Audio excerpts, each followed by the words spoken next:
Antoine is going to be crowned your WOR Season 10 champion. And history's been made.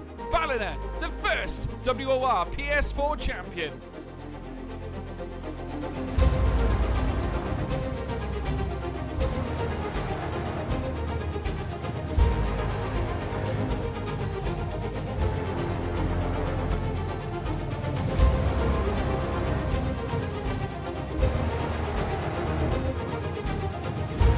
What a championship, what a season.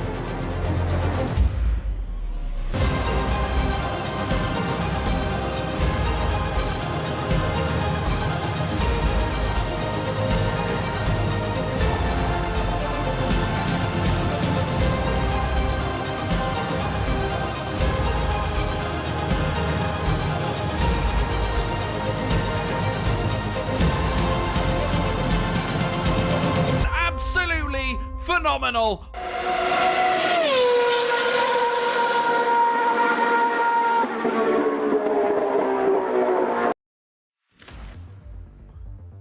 Good evening, ladies and gentlemen. Welcome back to World Online Racing. My name is George Morgan. We are back again on your screens. Joining me is Ginger Andy. We are at the Mexican Autodromo, and we're looking forward to this one. It's going to be a cracker. Plenty of big names. Jake Bennett here, of course, looking to defend his lead in the championship. Johnny Evans getting closer after 2 consecutive P2s, and Yada Watmere is here tonight as well. Andy, we've got a feast here tonight. Yeah, we do. A trick or treat, shall we say. Hopefully nobody's knocking the door, George, while we're trying to commentate, because I don't think we'll be answering the door to any trick or treaters tonight. Yeah, it should be a really exciting race, George. Looking forward to a Halloween cracker.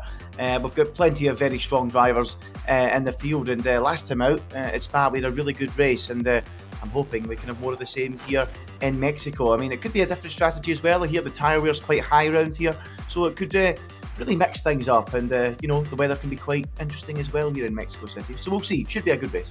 Certainly will be. We'll have to wait and see what is dished out heading into the traditional race format. Jake Benham, of course, still leading the championship quite comfortably, might I add. 103 points to his name. A whole 50 points. The deficit between him and Shanaka Clay. 1 point behind Shanaka Clay, who unfortunately, obviously, Shanaka no longer racing at the moment, obviously due to F1 esports. That's obviously very much taken the priorities of a lot of the drivers away. But we also have John Evans, who has also crept into the question of a potential, championship leader, but he's got a lot of work to do here.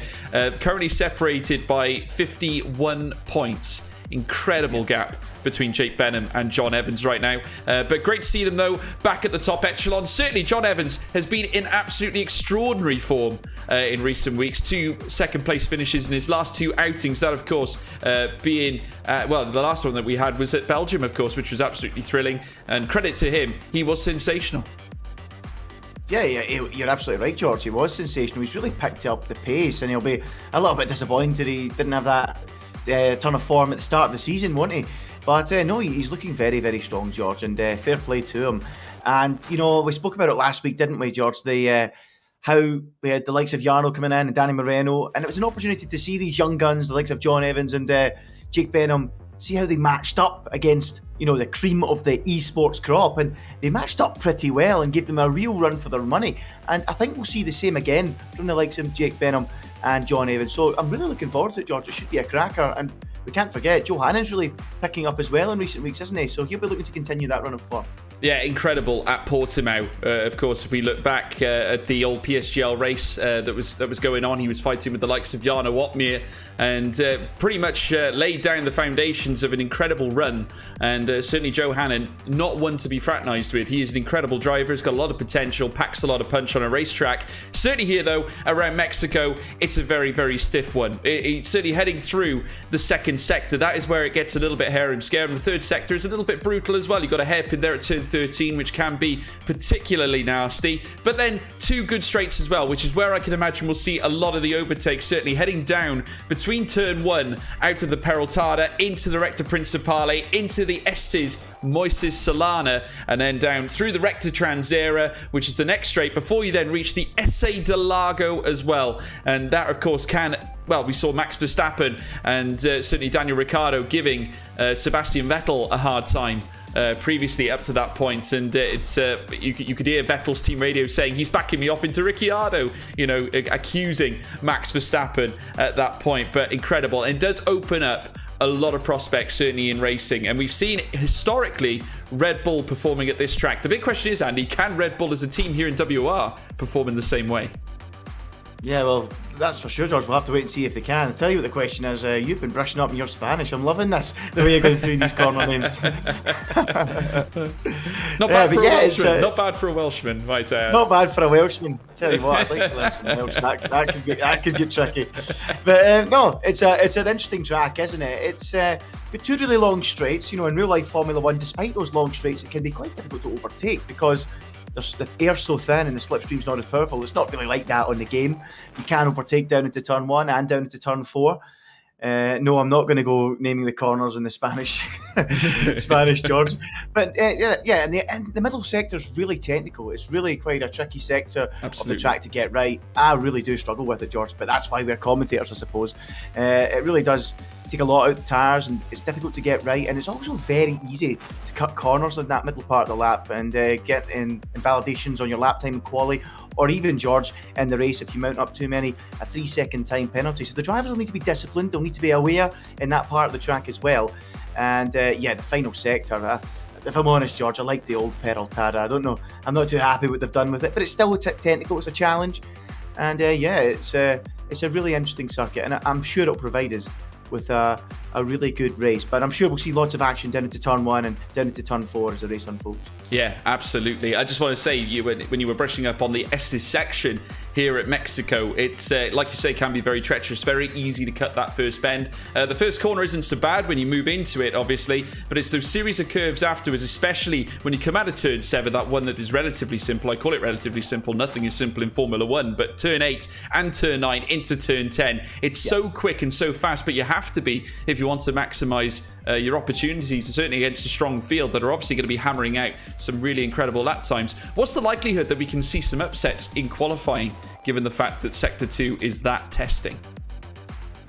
Well, no doubt about it, George. It could be that we have a few surprises in quali. I mean, we've seen so many surprises in WOR in recent times. We spoke about Tom 97 coming out of nowhere back in Canada, the likes of Cookie in Japan out of nowhere with a really good lap in quali. So yeah, there is every chance of a surprise, George, and the drivers will need to make sure that they're on their A game, and especially when they get to Q3, they're only going to get a couple of runs at it, and they need to ensure that they get that first lap in, a banker in, George, because I don't know about all the drivers, but me personally, if I was a driver, I'd want a banker in so I can go off the delta and see what I'm gaining and losing time for that late lap. So yeah, it's going to be very important that the drivers, stay on the limit and not over the limit, because if you cut a corner, you're in real trouble. So absolutely a real opportunity for some upsets. So we'll wait and see. I'm looking forward to it, George.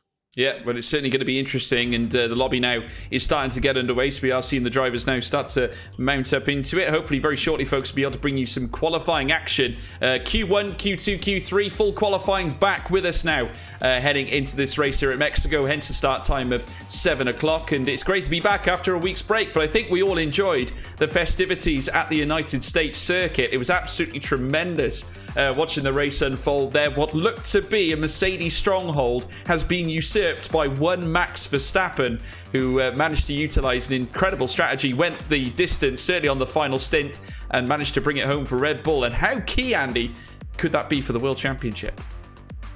Oh, I think it'll be massive, George. I think everyone was starting to turn around and think, actually, this looks like Lewis Hamilton's championship now. That's what everyone was thinking before USA. He was only 6 points behind.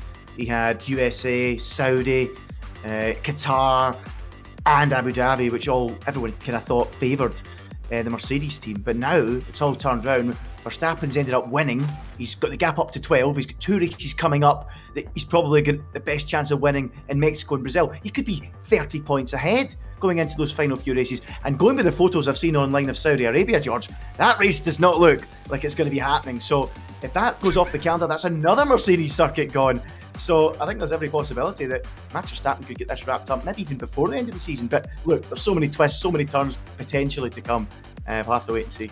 Well, speaking about things being complete, obviously both our weekends were complete with 2 positive performances, one from Kilmarnock. Unfortunately, though, the scoreline at Newport County 5-0. But of course, we won't go too much into that, Andy. Of course. No, we won't. Like, we've won 4-0 and you're still able to laugh it off with a 5-0 win. Yeah, I was going to wear my amber Newport County jersey today, but I thought I'd better not, seeing as I am dressed in full WOR attire. Obviously, we hold the utmost professionalism on these broadcasts, Andy. We always ensure that, and we hope that you guys at home see that too. So I can assure you, Newport County will not be making an appearance on this broadcast here tonight. But I've got to say, Andy, delighted to see so many incredible names in the broadcast tonight. Obviously, the live chat is absolutely buzzing. I just want to say a big thank you to all of you for tuning in and joining us for tonight's action here at Mexico. And I want to hear from you. What are your predictions? I'm going to see some of the comments here. Of course, Formula Andrew went onto the internet today and I found this WOR stream. And I'm glad you found us. Thank you for joining us, Andrew. Big hello to Dan Field as well, my PSGL co-commentator extraordinaire.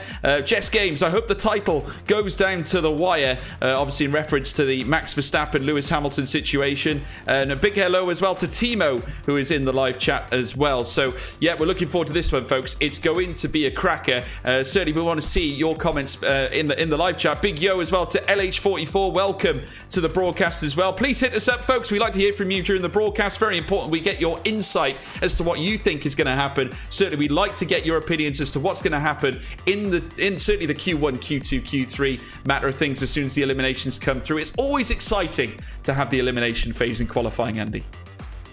Yeah, it is really exciting. I enjoy the elimination phase. I enjoy a bit of strategy and games that it brings in Q2. You don't know what tyre drivers are going to go for at that stage of qualifying, because they know to get into Q2, into Q3, it's whatever tyres you do that lap on in Q2 in the top 10. So yeah, it's going to be interesting to see how it pans out. But yeah, I'm a big fan of Q1, Q2, Q3, and the drivers are under pressure right away, George, to get out of qualifying. If they invalidate a couple of laps, it's gone, it's over, qualifying's done, and you're down at the back of the grid. So yeah, I like that element that we have here in WOR, and I know PSGL like to do that as well, and it adds a little bit of realism to the situation as well, doesn't it? It certainly does, and as you can hear from the crowd in the background, we are indeed about to get into the race format, folks, or the qualifying format, should I say. We are now at the circuit, of course, waiting for this to get underway. The black screen will soon give you a picture. There it is, folks. We are back live here at Mexico and here at the Autodromo Rodriguez for this very, very hotly anticipated affair. And as you can see, a good, staunch 20-man grid. That's what comes up here tonight. We have got plenty of them. Yari Fitz in the McLaren alongside Jake Benham. We've got John Evans in the Red Bull as well with Sam McBride. Many others as well. Lewis Welch, of course, who is known to be a hot performer on his day. But all eyes on the Flying Dutchman, Jarno Opmeer, currently topping the F1 Esports Championship, and not to mention that they're having an absolutely phenomenal run. But obviously nothing is easy, Andy. I don't think Opmeer is going to have it all his own way this year. No, absolutely not. He won't, and I think we're seeing that already, George, isn't he? He's had a bit of a struggle in qualifying at times, but he's shown his class and been able to recover in the races. And the fact he's still got that gap over Lucas Blakely just shows how good a job he's doing, even when not qualifying well. But it is so close. It's so tight, the field. It's the most competitive it's ever been in F1 Esports, with so many drivers in contention. But he's just got that little bit of extra speed about him. I don't know what it is, but he just somehow finds that margin and is able to dig it out. And he's doing well. But I do think Lucas Blakely will end up being his biggest challenger. He's worked so hard, has Lucas Blakely, over the last year or so to get onto this level. And I think he will be the biggest challenger to Jarno. But there's a long way to go yet. Red Bull are coming into it, aren't they? The likes of Freddie Rasmussen. So yeah, long way to go. But Jarno, for me, still the favourite. Yeah, well, you'd be right to tip him, as we're now watching Jeffrey Ritchie now head around the Perotada. He's going to commence his hot lap. Let's ride on board with the AlphaTauri as he makes his way across the start-finish line and makes his way down towards the Recta de Avalo at turn 1. And as he does so, you want to try and catch this one absolutely right. It's so important because, of course, this being a 90-degree right-hander can be so tricky to nail it right. Of course, he does just barely clips the curb. Takes a lot of it, though, heading through the chicane at turns 2 and 3. And now powers out through the SS Moises Solana, down the Rector Transera, and into the SC Delago now, which is coming into that formidable turn 4 and 5. As he makes his way through, he's into Sector 2 now, and through this double right-hander very, very shortly. This one, again, so tricky as he makes his way around the Hawkelia now. He's got the S's section coming up, which will lead him through turns 7, 8, and 9, and just feathering the throttle slightly, taking a lot of the curb on the exit, a lot of the escape run, and doing it exceptionally well. Has not gone off track at all in that section. Oh, a little bit of traction lost there as he makes his way down through towards turn 12 at the Rector Delavallo. Now into the Forest Solo, and he has slowed down. I think he might have just caught an invalidation there, Andy. Yeah, he did. As he went wide, George, he got the invalidation, and you're getting your commentator's curses in early, aren't you, George? He was on a good lap, no corner cuts, as George mentioned, and then he goes and track extends, and the lap is gone for Jeffrey on this first lap. But yeah, plenty of time yet, no crisis situation at the minute. Not ideal, obviously, you want to get that lap in at the first time of asking, but it wasn't to be for Jeffrey early on. I see a few drivers, George, have gone out there on a set of intermediate tyres, and the reason for that, folks, is because they all want to save tyres for later on in the session and for the race. And Luke Smith is out there at the minute on the intermediate as things stand, and he'll be looking for another strong qualifying result, won't he? Yeah, no, absolutely. Luke Smith on a run himself, and certainly we're not going to see many, well, it's not going to be a blow-away time, certainly being on intermediate tyres, but a good chance for him to lay a foundation, at least for later on. Jarno Opmeer currently out on an outlap as well. He's also on intermediates. Eduardo Leo as well, also on inters. And Tom Martinez also with a set of inters strapped to the car as well, as we now watch Luke Smith head around the Peraltada, and he will cross the line. First time on the board at 125.482, but I'm sure without a doubt we'll see many times cruising past that one as Eduardo Leo goes to cross the line himself to start his first hot lap on intermediate tyres. But Jarno doing the same, and naturally, if a lot of you guys don't know, they utilise the inters, as Andy correctly stated, just to not waste a set of slick tyres heading into the race. Naturally, if you start on inters in qualifying, it gives you a chance to save a set of tyres, as Jeffrey Ritchie comes across the line and sets a more reputable lap time, a 1:14.474, nearly a whole 10 seconds faster than that of Luke Smith, and that just goes to show the sheer difference between the two compounds, Andy. Yes, Martin Brundle always says, always be in the right tyres at the right time. I know it's different circumstances here, but in a situation in the race where you do need to be on the right tyres, that just shows it over 10 seconds quicker than Luke Smith, and you always have to be on the right tyre at the right time in a race situation, and yeah, clearly showing the difference in the tyres.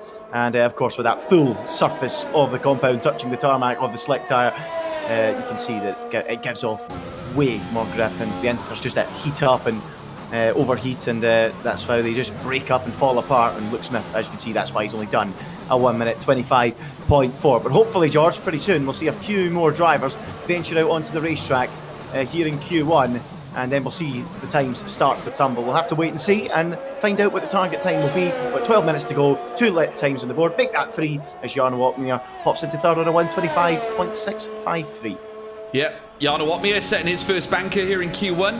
And again on the intermediate tyres, so not representative of his pace. But I tell you one man who will be posting one representative of his pace is John Evans, who's currently on soft tyres and on an outlap, so very shortly we will go to him for his fast lap. Tom Martinez also out on a fast lap, but he's on intermediate tyres, so won't be going oh so fast. But I tell you what we'll do, we'll go ahead and join John Evans for his fast lap as he makes his way around the next left-hander at turn 13, this being the hairpin bend at the Forest Sol. And now soon to be running around the Peraltada. This, of course, being that turn 17 bend that we discussed earlier on. Very important that you get a nice exit out of there, Andy, because obviously that could set up your pace heading down the main straight at the Rector Principale. So it's almost imperative to get a good start. Yeah, it's probably the most important exit on the entire racetrack, because it takes you down this long straight. This little section here into turn 1 and 2, you've really got to get the nose into that first corner, because you need to set yourself up and get over to the right for turn 2. And here we go, then down the next straight, and this is again another really important exit down into the braking zone, spot it, 100 metres, downshift from 8th into 3rd for the left-hander. Again, you need to get across to the left of the track to swing into the right-hander. And then we've got a really tricky double apex right-hander. It's not the typical hairpin that you'd usually expect of, you know, just one turn in and that's it. And then into the section of the circuit we said is really tricky and easy to cut corners, George. High speed, fast, left, right, and John Evans isn't going to extend on the exit. No, he's nailed it. Keeps it all together. DRS open as he heads round on a flying lap, and he's really confident, flinging the car in to that right-hander, but he's overstepped the mark and he's gone a little bit wide. 4 wheels off the track. He goes an invalidation, and John Evans will need to go again. Yeah, big blow there for John Evans. Another man who's out and about is Joe Hannon. Runs very wide, though, heading out of that corner, out of turn 6. And very shortly he's going to be making out of turn 3, making his way down towards turn 4 at Esse de Lago, out of the Transera and into turn 5. It's still showing a time at the moment, Andy. Is that an invalidation that he sustained? Joe Hannon, no, he's still going.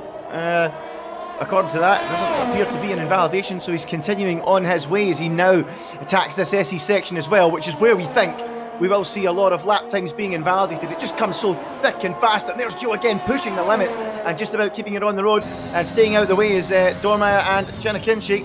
And now Joe Hannon throws it into the right-hander, carrying a lot less speed than what we saw earlier on from John Evans, which led to his lap time being invalidated as Joe Hannon bounces over the curbs. It's not the most flowing part of the track in between the grandstands there, and then round the final corner up to the line. Is it the quickest of all so far? It absolutely is. A 1 minute 14.245, and he goes quickest of all, George. He certainly does. A good time there from Joe Hannon. Goes clear of Jonas Rutten, who's still currently in P2 now. 114.279 is what the Aston Martin posted. And approximately 0.03 of a second slower than Joe Hannon. So AlphaTauri currently sitting in Ps 1 and 3. Obviously, you'd expect Jeffrey Ritchie to come out and improve as well. Currently 0.2 off the pace as John Evans immediately answers back after, remember, he lost control of the car heading around turn 12, and he's answered the critics this time with a 113.828. Now that is huge. A huge lap time. Lenny Papinta up into P2 as well. But just have a look at that. 0.4 of a second. That is absolutely incredible, Andy. Yeah, 4 tenths ahead of Joe Hannon, 2 ahead of Lenny Papinta. It's very early days, George, but that is a marker laid down in qualifying immediately from John Evans as Floris Viers goes 4th quickest in the Ferrari. So could that be something to watch out for then? John Evans already showing some very strong pace. Who else we got out there on a lap at the minute, George? I'm picking up Louis Welsh at the minute at the end of the first sector, and he is the pad man, of course, as Louis Welsh. And you know, it really is incredible, George. We speak about it all the time, how he's so competitive on the pad, and it just goes to show to those back home, if you're on a pad and if you're new to this, you can race on a controller and be very, very quick. And the pad man once again showing what he can do, and very, very capable of matching some of these top guys in the world of esports. And fair play to him. He's very, very strong, and he's on a half decent lap at the minute as he makes his way through that tricky section where the grandstands are. I tell you what, George, I'd love to go to a Grand Prix and sit there and listen to the cheer that Sergio Perez gets around that part of the track as Louis Welsh crosses the line and does a 1 minute 14.2. And there's quite a club of drivers in the low 1 minute 14s, and Luke Smith and Andres Dormeyer have just joined that club because they're 3rd and 4th. Absolutely. They've just joined the top of the fray. Andreas Dormeyer up into 4th. Luke Smith for Haas as well, getting up there too. But there you can see Tom Martinez starting to whittle his way around the circuit. Incidentally, Lewis Welch in P6 with Floris Viers, his teammate. Ferrari joined together at the hip in P6 and 7. Tom Martinez now, of course, winner of the Canadian Grand Prix here at WOR. He unfortunately missed that race, that amazing drama that we saw. Tom Martinez put it down to the fact that I'm usually cursing him every race. That's why he hasn't pulled off a positive result. But I dispute that. Let's see if he can turn it around here at Mexico. Heads through turn 12 and making his way out the Recto del Avolo, now into the Forest Sol, round this hairpin, now we're out through the next right at turn 14, making his way around to turn 15, and now 16 and 17 the Peraltada, and can Martinez land a blow as he comes up towards the line? P13 is all he can garner, and he's on the bubble along with Jeffrey Ritchie and Chanakinchi as the time begins to whittle down. Eduardo Leo though up into P2, Andy. Yeah, so there you go. Finally, someone getting on terms with John Evans. Jarno Opmeer coming across the line there with a 1:14.0. That's his opening effort of the session. So we're starting to find out where all these drivers stand. And that's a very impressive start to qualifying for Eduardo Leo and John Evans. So 5.5 minutes to go in Q1. And they have a 2:10 cushion over Lenny Pepinter and Jarno Opmeer. So very strong showing from those two so far. Can anyone match them? Jake Benham not done a time yet. There was some rumours that he might be doing a last to first this afternoon. So let's see if that is indeed the case. He's out there right now and he's crossed the line and gone third quickest. So perhaps he's not doing that. So a 1:13.9 for Jake Benham and he goes third quickest. Yep, third quickest, Jake Benham. Not a good visit from the Alfa Romeos right now. Felipe Sousa only managing to get P15 after the qualifying lap from Jake Benham. Tom Martinez down in 16th, so he's going to get eliminated if he stays there. Chanakinchi also looking to improve, but he's gone slow here in Sector 2. Plenty of others out on track, though, including Simon Perigny, who is also on a slow lap as well. I'm guessing he's going to look to get started again. Sam McBride is also out and about on track. He's also going slower, so I get the feeling this is the calm before the storm now, Andy. Within 5 minutes left now of this first qualifying session. It's now one. Oh, very, very wide there from Sam McBride, losing the tail of the car there. And you get the feeling that desperation is starting to kick in on a few of them. And Mexico isn't really the track to really help you if you're desperate. No, you're absolutely right, George, because you start to feel the pressure, you start to get a little bit ragged, and that middle sector is very quick to bite. Let's see how Sam McBride handles that middle sector, and just as we suspected, he gets that invalidation on the inside at the very first time he turned into that left-hander, where we know it's very easy to get an invalidation, and Sam McBride straight away cuts the corner and puts himself under even more scrutiny and pressure. 12 quickest at the minute, he is still inside, but he won't be inside at the end of the session with that 1:14.2. I don't think. That is not safe. I've got to say, George, this is the tightest I've seen qualifying for quite some time in WOR. Look at that. Lenny Pepinter on a 14.0. He might not be safe because we've got Tom Martinez just 3/10 slower and he's in the drop zone. Yeah, and he's also a little quicker. He's just lost a bit of time, though, in Sector 2, but he did gain more in Sector 1. He's just easing the car now through the final sector, through the Forest Sol, now around the Peraltada. Now, what can Tom Martinez land here? Any improvement? No, he bails into the pit lane. Not happy at all, and this will give him one last chance to dance now. And you can see there, all the cars from P9 downwards starting to get out now onto the track. Joe Hannon starting his lap right now in the Alpha Tauri, making his way down the Rector Principale. This is a big time now for a lot of those drivers out there who look to be, oh, they're on the echelons of elimination here, Andy. Yeah, in a lot of trouble. Interestingly, 8 drivers still in the pits. So the top 8 must all think they are going to be okay. As I say that, Luke Smith now makes it out onto the track. Joe Hannon has made a mess of his first sector already and is slowing down and will have to go again. A 14.1 is probably not safe. For sure. What do you think, George? Maybe a 14... it will probably be a 14.1 that drops out of qualifying, won't it? We'll have to wait and see. Yeah, it's going to be close towards the end. Yari Fitz currently out on a lap as well. Makes his way down the straight now between what looks to be on the Rector Transera, down through towards SA Delago. And into the next left as the McLaren. Certainly McLaren as a team doing exceptionally well this season.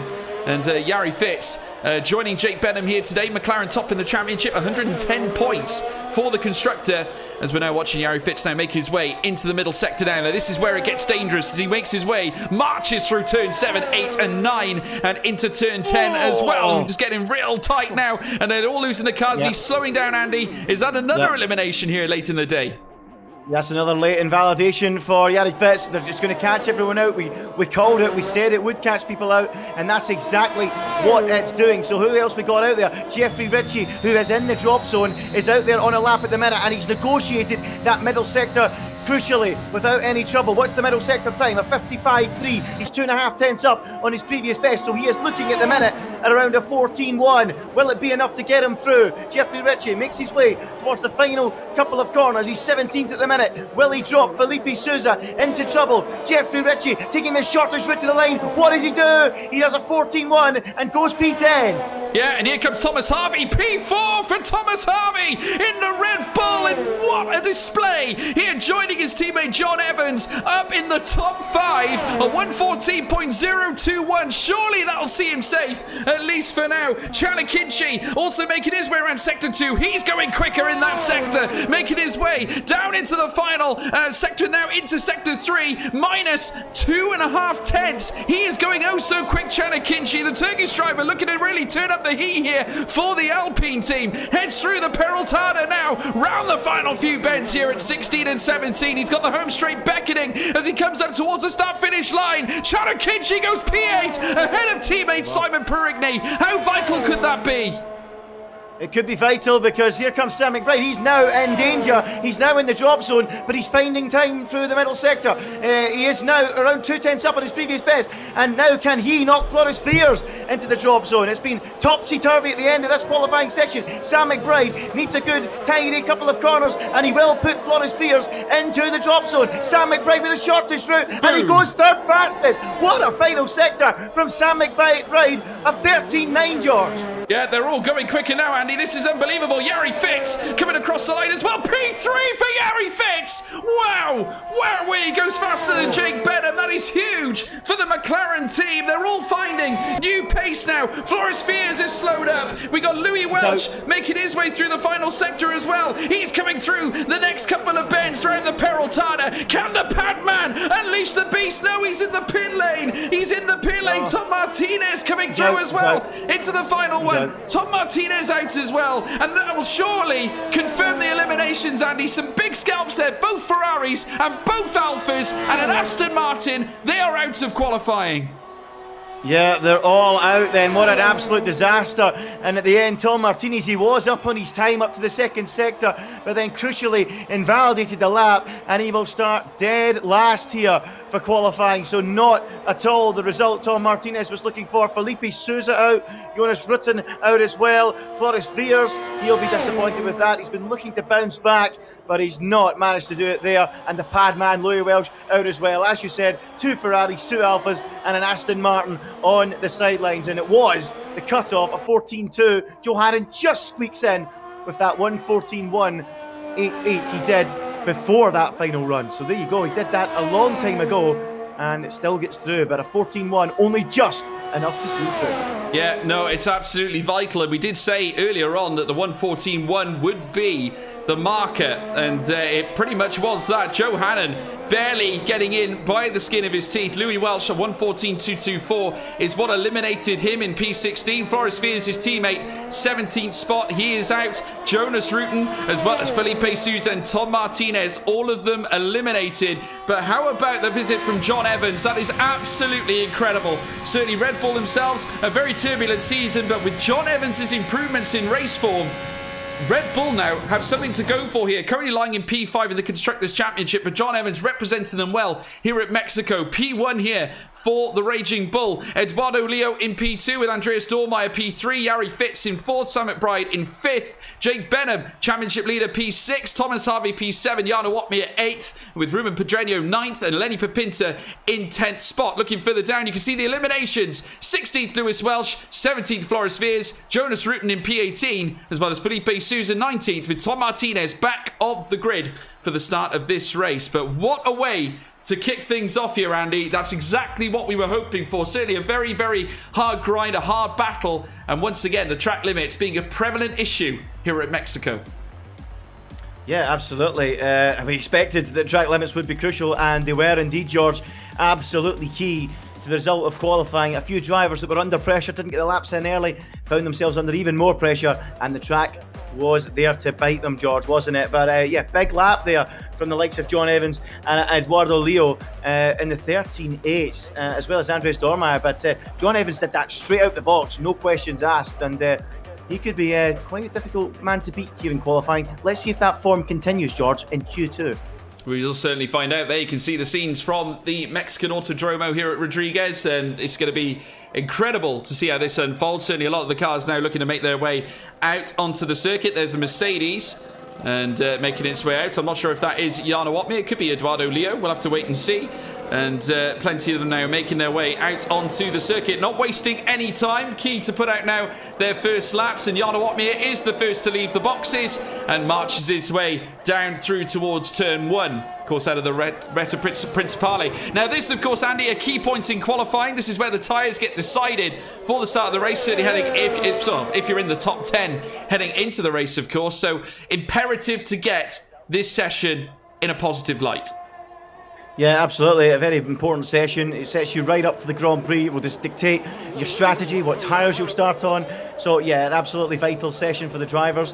And, yeah, sometimes, even if you're just outside the top 10 and starting P11, if you've got the right strategy, George, it can be a winning strategy. So, we can read an awful lot into this qualifying session in Q2. Let's see how it pans out. If anyone can get into Q3 on the slower tyre, then they're going to be in a really strong position. But I've been told, George, that this race could possibly be a two-stop, so we'll have to wait and see if that will change how everyone goes in terms of tyre compounds and stuff. We'll wait and see.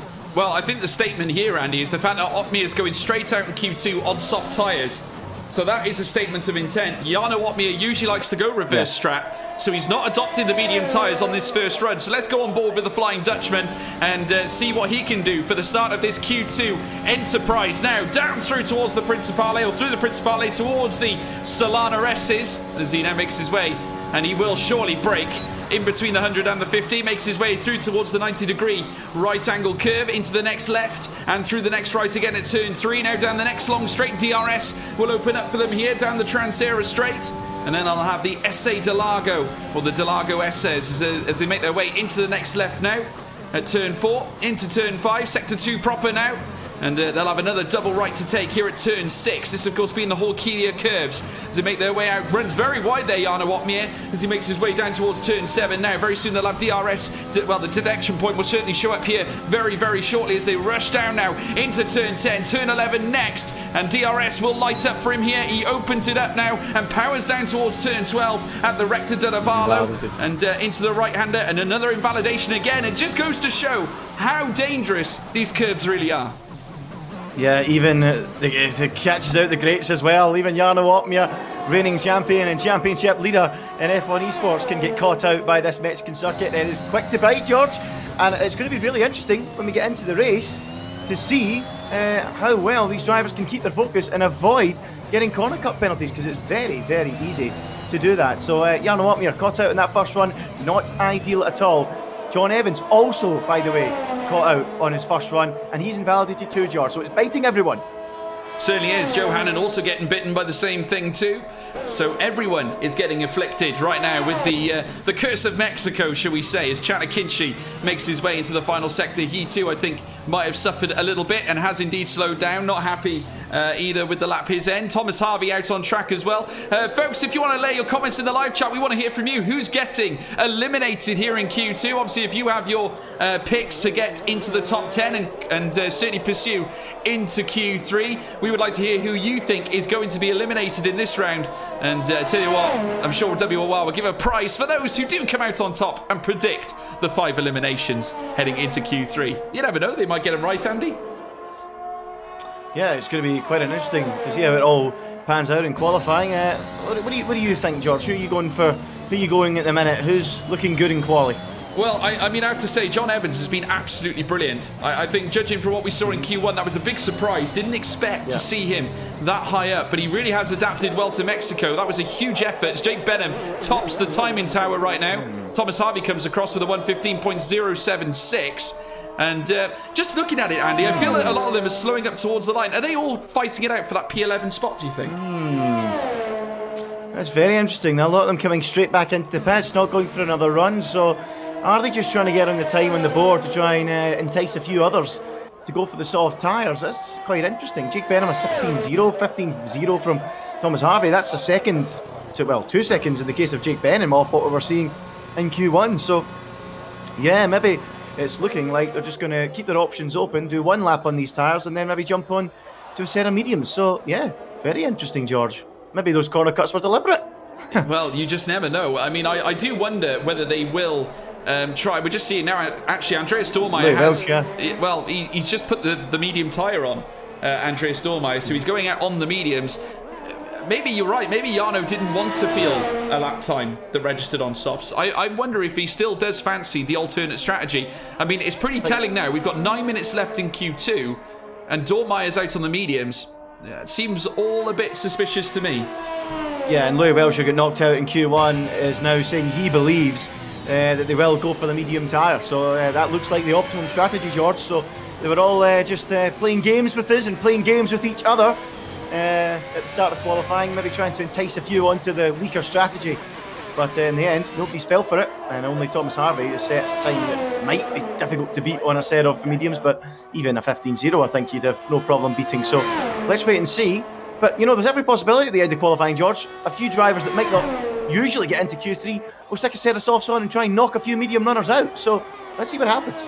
Absolutely. It's all still to play for here in qualifying. Certainly we've got around 7 minutes left here in the session. And still Andreas Dormeyer in P12. And looking to get his time registered on the board. Certainly here on medium tyres. We'll have to see whether he can pull it off. Heads into the next left-hander. And marches his way out of turn 3. He's going to go down the stretch now very, very shortly. In fact, no, taking the next double right. This, of course, being at turn 6 out of the Horkelia. He's got the S's coming up next. The very quick, fast S's.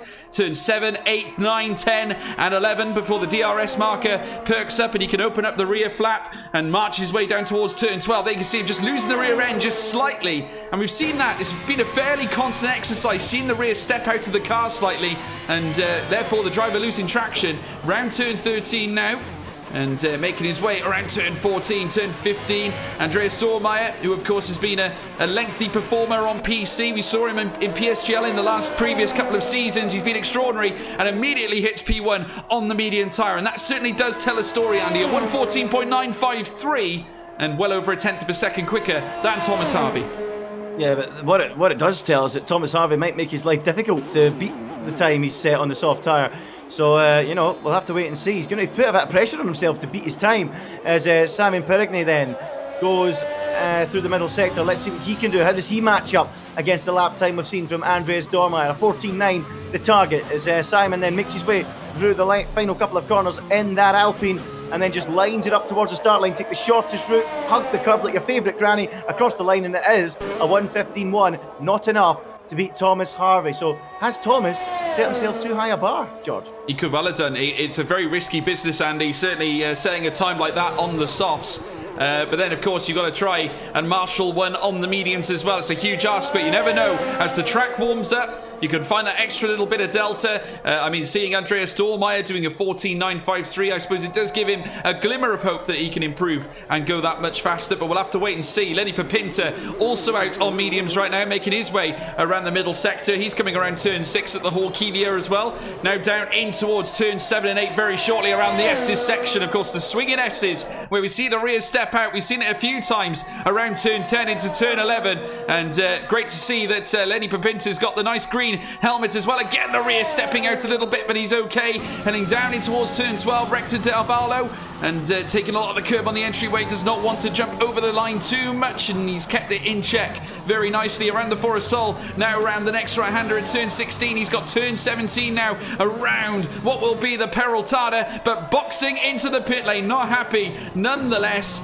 And I'm sure we'll see him later on. But with 5 minutes left to go, it's nut cutting time, Andy.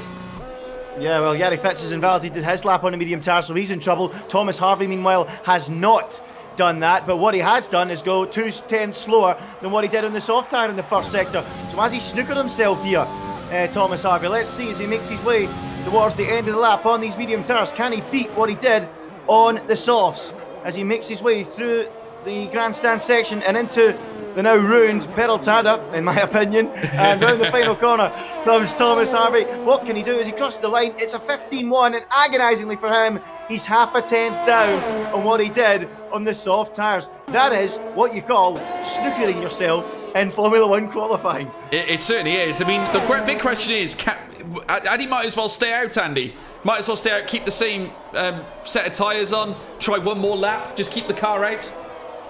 Perhaps he may have to do that, George. I don't think he's going to have any other choice. Will he have life in the tyres? Well, I'll tell you what, he's already invalidated his latest run and slowed right down, so we will not see anything from him. He might have to put a set of softs back on. We'll wait and see. John Evans, by the way, is going quickly. Chanakinchi, meanwhile, has gone quickest of all on a 14.9. What can John Evans do? 55.9 up to the middle sector. This is a reasonable lap, but it's not spectacular, and he has indeed backed out of it. He didn't invalidate. It just wasn't quick enough from John Evans on that run. No, not at all. Joe Hannon also coming into the final sector now. Very, very shortly. He's got the S's section to take first, though, as he makes his way down through turns 10 and 11. DRS will open up for him now very shortly, and he does open it up, heading down towards Rector della Vallo, down at turn 12. And once again, he looks very, very clean and tidy to Joe Hannon, carrying a lot of good form at the moment, heading into the hairpin bend.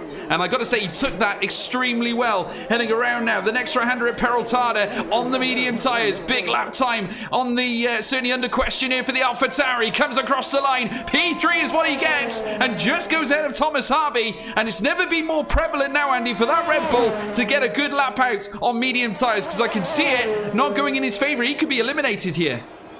Yeah, he could be in real trouble, Thomas Harvey. He might want to get eliminated now so he doesn't have to start in the soft compound. That might be the case. So let's see what happens. John Evans then, he's gone again on his tyres. He was quicker than what he did first time through that first sector. He's going to be looking for a high 55 up to that middle sector to match the likes of Johan and Andres Dormeyer and Chanakinchi. Here comes John Evans making his way through that middle sector now. Watch the timing beam on the right hand side. What's it going to be? It's a 55.9. He's just a fraction slower than what he was last time through here, but he should be on course for a 14.9. John Evans then, with the crowd on their feet, watching the Red Bull driver attack the final couple of corners into that Peraltada now, and he'll go right out to the curb as Sam McBride now goes quickest of all on a 14.8. What can John Evans do? A 14.9, and he should be safely through to the next part of qualifying. We'll have to wait and see how it all shakes up, but he's just a fraction quicker than Dormeyer and Johannen. Yeah, Sam McBride a whole 10th quicker than John Evans, and what a visit from Sam McBride again. I have to say he's been sensational, and in the Williams car as well.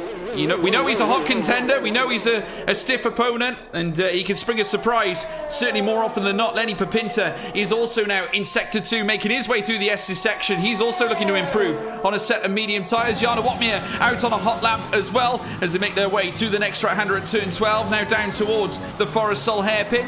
And as they ease the Aston Martin through now that familiar green livery that has lit things up lately. Of course, Sebastian Vettel usually donning it, as well as Lance Stroll. As now Lenny Papinta heads around the final corner at Peraltada, goes into P6 and does improve on medium tyres. The big question is, though, is it enough, Andy? And what can Jana Watmir do?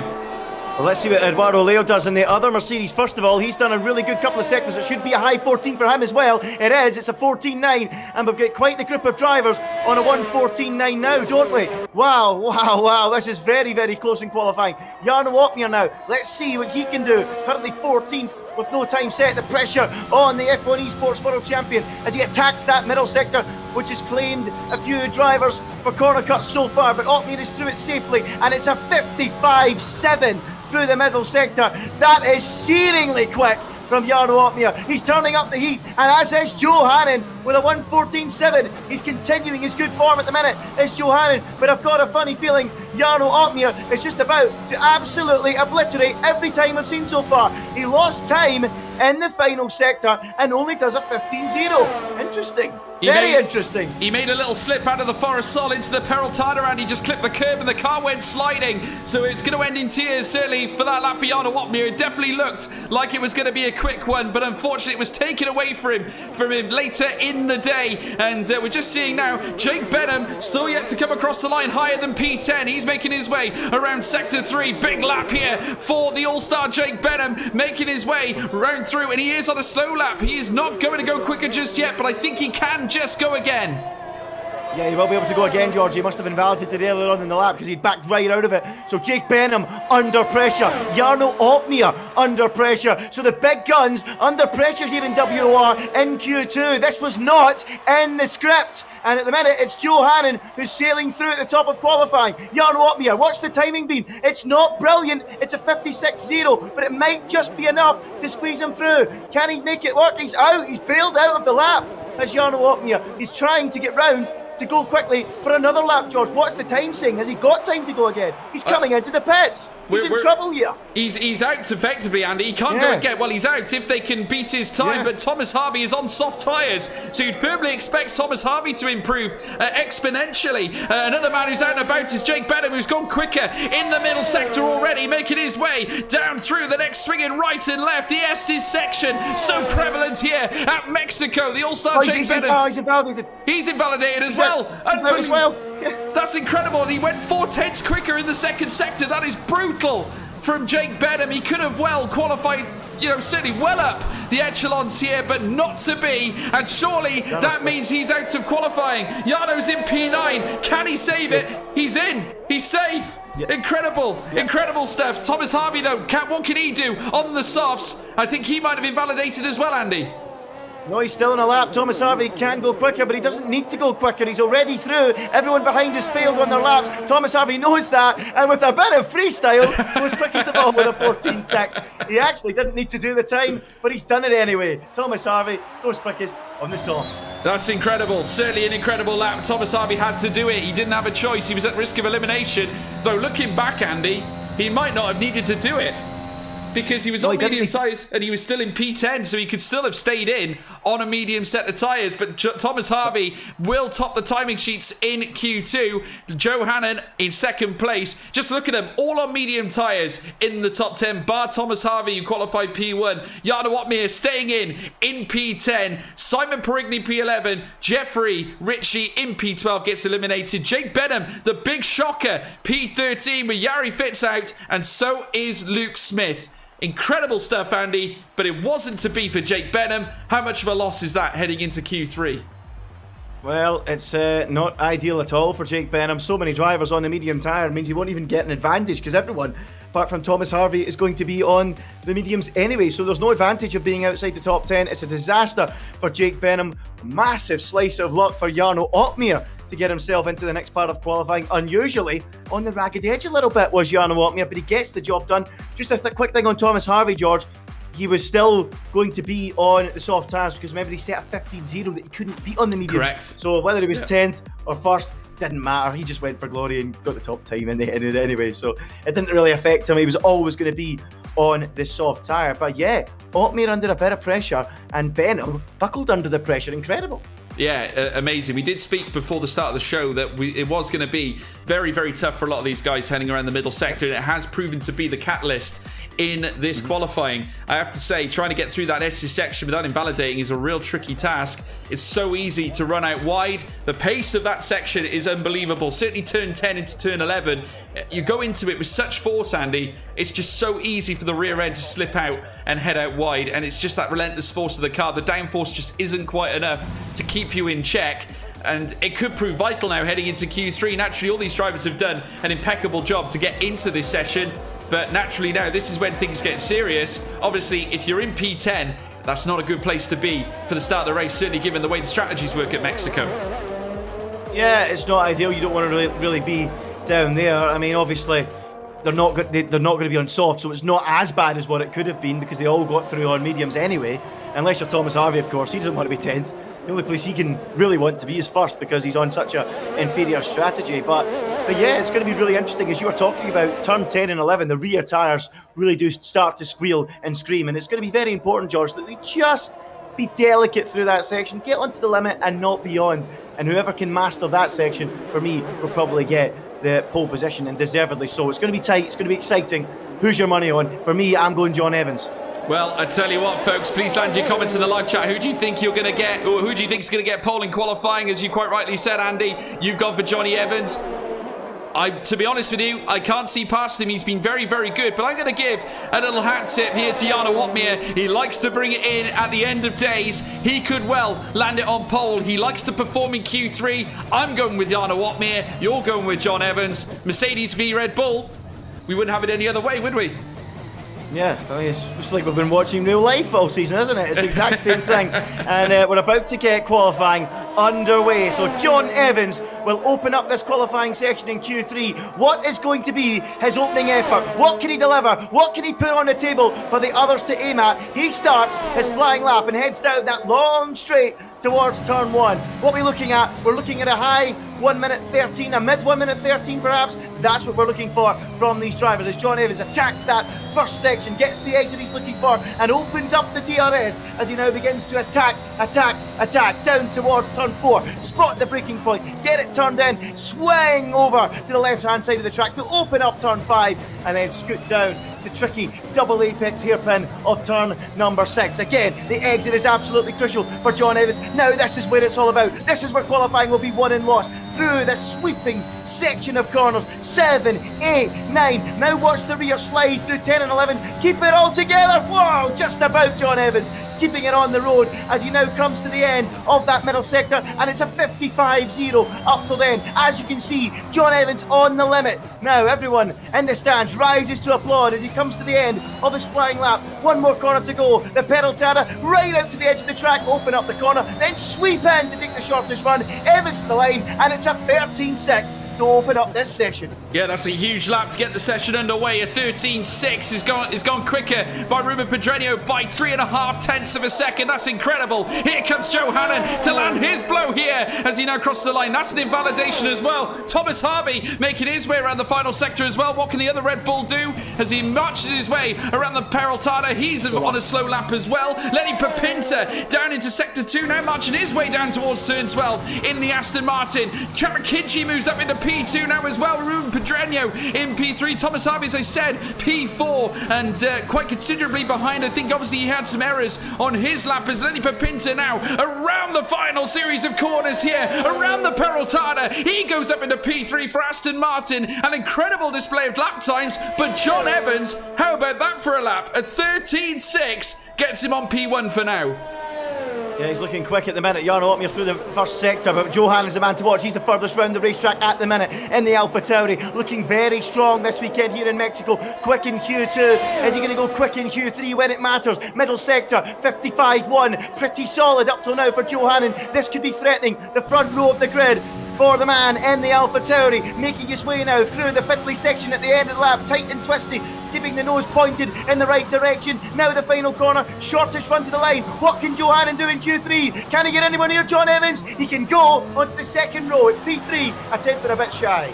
Yeah, absolutely. Jarno Opmeer now around the Peraltada. What's he going to do? The Flying Dutchman. Look at the light it up again. P4 is all he can land. Currently 2 tenths of a second behind John Evans. This is absolutely exquisite, Andy. I cannot believe what we're seeing. John Evans currently proving the doubters all wrong indeed. Carrying on this superb bit of form that we've seen all season. Sam McBride making his way through as well. Andreas Dormeyer heading into Sector 1, into Sector 2, should I say now, very shortly. And Eduardo Leo now the next Mercedes car to make his way into the final sector. He's invalidated as well. No, not good at all from him. Joe Hannon out on track. He's taken a lot of time off as well. He's marching his way through Sector 2.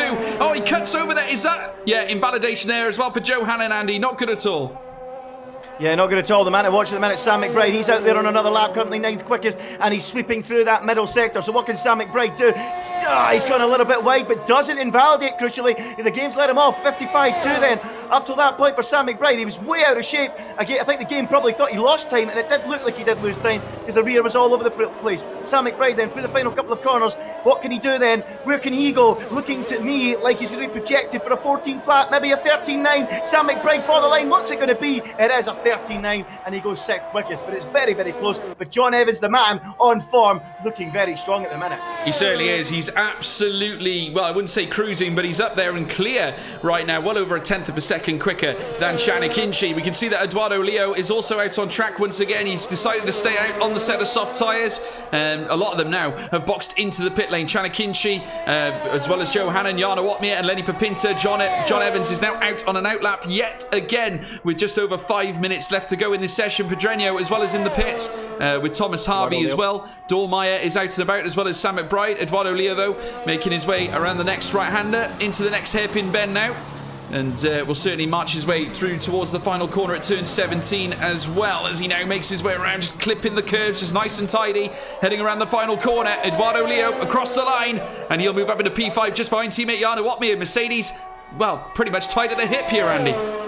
Yeah, they sure are. It's so close, isn't it? In behind John Evans. It just shows you how good a lap that is from John Evans to be over a 10th clear of everyone behind, because they're so closely matched. The likes of Chanakinchi, Johanan, Jarno Uppbeat and Eduardo Leo, and even Lenny Papinton and Sam McBride squeezing into the 13s too. So very close between them all. But for me, at the minute, I just think John Evans has got the bit between his teeth. He's in great form, and I can't see him being stopped. But if there is one man out there that can stop him, it is one of the GOATs. It's Jarno Uppbeat.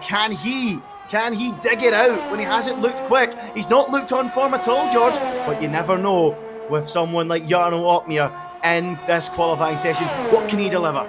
Well, he's very good at clutch finishes, Andy. I can tell you that much. John Evans not impressing in the first sector here. Does go a little quicker in sector 2, though. We're just watching him head around sector 3, around the hairpin, making his way through the next right. John Evans now into the final corner at the Peraltada. Makes his way around it now through turn 16, 17, and soon to be the home straight. The Red Bull crosses the line, goes quicker again with a 1:13.612. The statement of intent. John Evans on the run. It gives him wings. He's letting fly, Andy. Yeah, the bar's been set, and it's been set again, and it's John Evans responding to his own lap times at the minute. He is very strong out there. His quickest second sector so far, his quickest third sector so far. But would you believe it, George? He was somehow 2/10 slower than what he managed in the first sector the first time. Incredible. So his theoretical best could be a 13.4. I know, absolutely amazing. And I said it earlier. I said it looked like he was down. Certainly in Sector 1, I did say it. He was 0.2 of a second off. And incredible. That could potentially, as you quite rightly said, be a 13.4. So I tell you what, look out for John Evans. He could pull off one more lap before the end. And I know what he's like. He's relentless, is John Evans. He likes to impress. He might yet spring another surprise. Maybe even get that 13.4. He knows he can do it. It might be a question of sticking on another pair of boots if he wants to, or another set of boots. And go again. Sam McBride and Ruben Pedreño are both out on track as well, and they'll be looking to improve as well. Andreas Dormeyer and Thomas Harvey also out and about, looking to try and set their next lot of laps. Chanakinchi and Johanan joining them. 2.5 minutes left to go, Andy. Last chance to dance. Here we go. Got to say, George, I might eat my words in about 2 minutes' time or 3 minutes' time, but I'm very confident that John Evans is going to do this. I can't see anyone out there at the minute that is on the level of John Evans at the minute around this track this afternoon. He looks in brilliant form, but you never know without Uppbeat out there who can stop him. For me, John Evans is going to get this pole position, and I think he can go quicker still and really stamp his authority on this qualifying session and send a message out to everyone watching, because this has been very impressive up till now. But we'll wait and see. 3 minutes to go. Yep, certainly has been. Jarno Uppbeat just steadying the car down into the first corner. Chanakinchi marching his way on his out lap, making his way around the S's. And Sam McBride, we're going to join him out on a lap. He's just crossed the start-finish line and marching his way down through towards turn 1 after the Recta Principale. But just looking ahead at this now, Andy, John Evans in a very prime position to get his first win this season. What would that mean to him? Certainly, of course, Jake Bennett now is further down in the classification. Remember, he was eliminated earlier on in qualifying. This could be a big day for John Evans. It could be a massive day for John Evans, and it's on a day where the F1 Esports World Champ is in the lobby. So, you know, if he can beat him today, he's sending out a big message. Long way to go, of course. We've still got qualifying to complete, but up till now, up till this point of this session this afternoon, John Evans has looked very impressive. The most impressed I've been by John Evans up till now, but it's been threatening. He's been threatening this, George. He's been very quick in recent races. What about Sam McBride, though? He's invalidated the lap, and he'll be furious with himself there. He'll be kicking himself. He's invalidated it on the exit of turn 11. Ruben Pedreño, meanwhile, and the other Williams is still out there and is still on the lap. What can he do? Yeah, but he's gone a little slower. He's gone a little slower, I think, but he's going okay, actually. He's making his way through the S's section. But looking back at John Evans' form, currently nursing 2 second places in the last 2 races. I know I mentioned this earlier before. The second place at Hungary, followed by a second place at Belgium. 2 very difficult tracks. And if that doesn't show what John Evans is capable of, I don't know what does. Tell you what, I'm going to have to halt you there. Johanan is on a really good lap, a lap that might threaten it, and he's invalidated it Kiwi's going to be really close to challenging John Evans, but he's went and ruined the lap, George. Kicking himself, he will be. Yeah, no, that's going to be very painful. Thomas Harvey, though, making his way up into P1. Remember, he was on the edge in Q2. He's not on the edge now. He's at the top at 13.591. Trumps John Evans by a sheer 200ths of a second, Andy. Red Bull have turned up the heat here, haven't they? It's a 1-2 for Red Bull. Thomas Harvey finding time from absolutely nowhere to go quickest of all. And now he's laid down a marker to his teammate John Evans. Incredible end to this session. Yeah, another man who's out there looking to set a trend is Jarno Opmeer now, making his way through turns 1, 2 and 3. Heading out of the Solana S's now. He's got the next double right-hander to take. He, of course, following a train of cars further up. There's a Haas looking up further as well. John Evans out on another lap as well, marching his way through these sections. He's got Jarno right behind him. Could this be a trend that we could see later on? And I have to say, it could all happen and kick off here. Chanakinchi now marching his way through the final sector. Sam McBride has completed his lap. He goes into third fastest. As we're now watching Chanakinchi through the S's make his way down into the next right-hander at turn 12, out of the straight. And Opmeer as well making his way around the circuit too. He's in sector 3 around the Peraltada now for this man in the Black Arrow through the final corner. Jarno Opmeer goes P1. The Flying Dutchman knocks off Thomas Harvey. Goodbye, Red Bull, he says. He's on top. Absolutely incredible. John Evans has ruined his lap. He will not respond, and qualifying is over. Jarno Opmeer never writes him off, leaves it late, and delivers the lap time right at the death. Pole position, Jarno Opmeer. Thomas Harvey, what a result for him on the front row. And Jarno Opmeer, that's why he is the best out there. Waits for his moment and pounces and delivers when it matters. Pole position. Yeah, my pick, Andy. My pick, I just want to say, for P1 in this one. I tell you what, not only do Newport County trump Kilmarnock, but George Morgan trumps Ginger Andy as well. Jarno Opmeer in P1 with a 1:13.570. Starts on pole, a bare 200ths of a second slower. Thomas Harvey in P2, but Red Bull joined at the hip in Ps 2 and 3 with John Evans there as well. Sam McBride, Ruben Pedreño, Chanakinchi, Joe Hannon, as well as Andreas Dormeyer, Eduardo Leo, the other Mercedes P9 with Lenny Papinta in P10. But incredible, folks. Did any of you expect that last-ditch effort at the end? I did say Jarno Opmeer, a clutch performer as the F1 Esports World Champion, a two-time PSGL champion, and he's looking to try and bring a little bit of last-minute drama in the season here at WOR, Andy. Yeah, well, George, 62% of the vote agree with you in the WOR. Well, John Evans get his second pole of the season. No, say 62%. I was in the 38% that were wrong. I've got to bow to your superior knowledge, George, on this occasion. You got it right. Jarno Opmeer delivers. Never write him off, and he got the lap in. But John will be kicking himself. He was on another good lap and ended up invalidating it right at the very end. So that's a shame for him. Yeah, well, we can confirm 129 votes were completed in the poll. No was at 63%.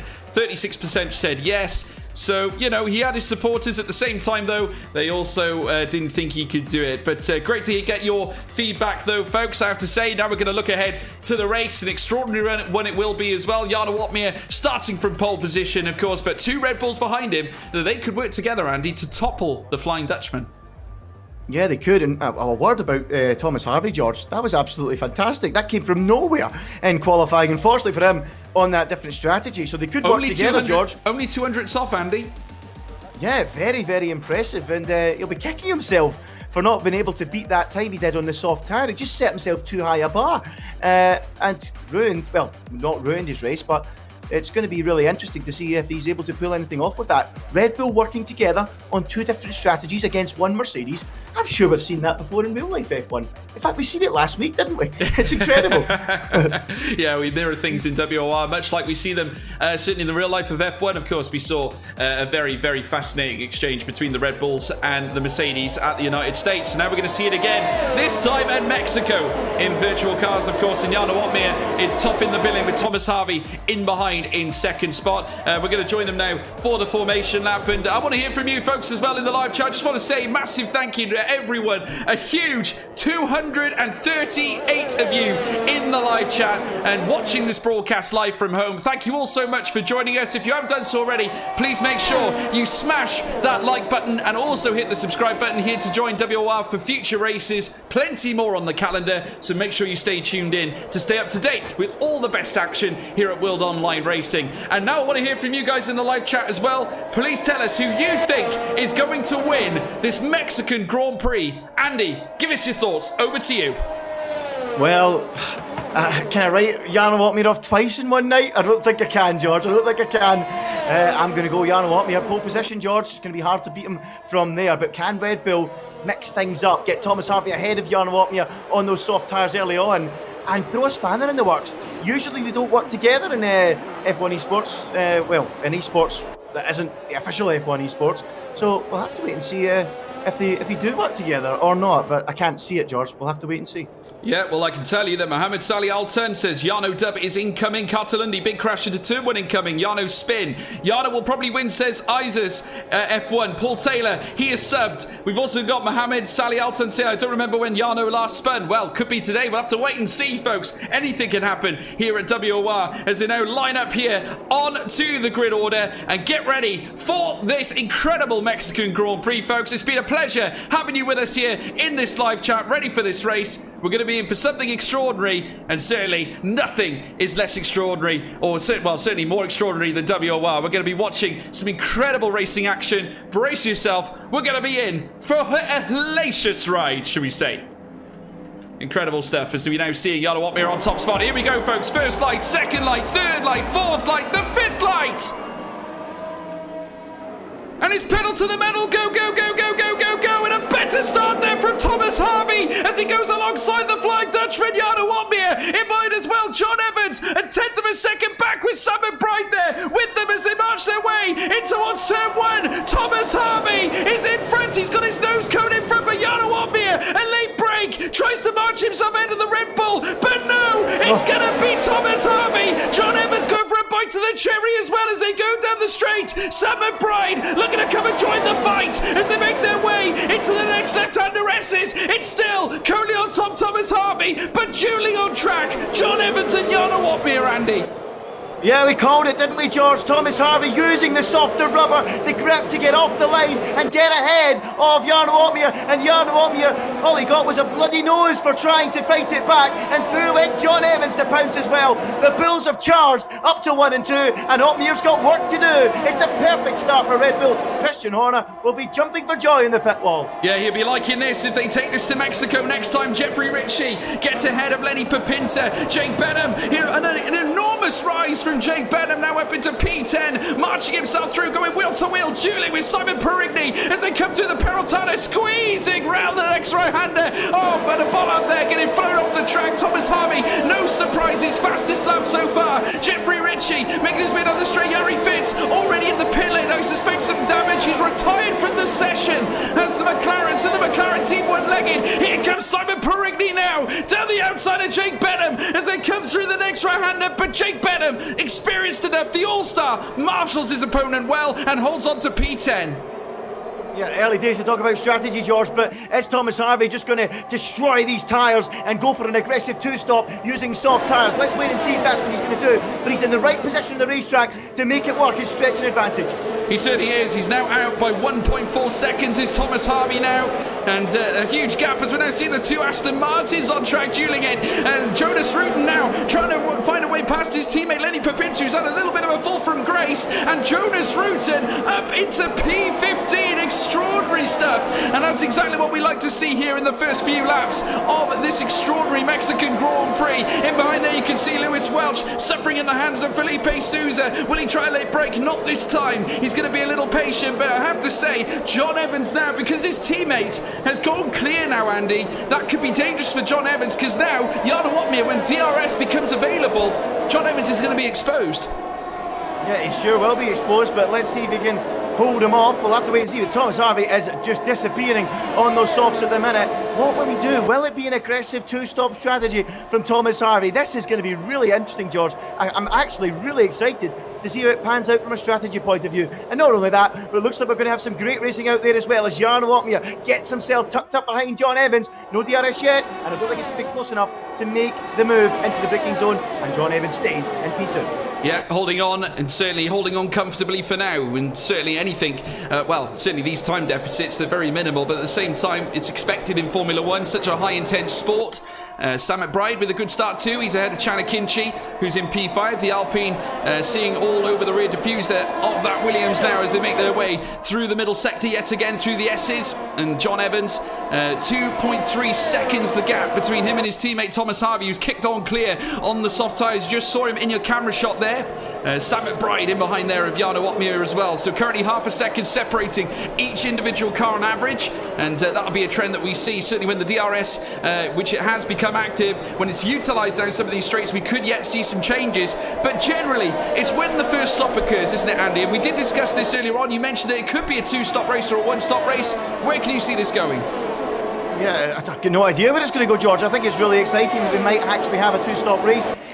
For some of the drivers. Thomas Harvey said it looks like he's going to try it. We've got a move here. Johanan down the inside of Eduardo Leo into turn one, and Johanan gets it done. The resurgence of Johanan continues. He makes the move, does the AlphaTauri, and leaves the Mercedes standing still. Johanan up to P6, and that's a place gained from his starting position. Yeah, superb stuff indeed by Johanan, and Eduardo Leo licking his wounds slightly. He has improved though. One place, remember he started P8 on the grid. He's now up into P7, so he's sitting in a nice spot right now. Currently stuck in behind though, still Johanan.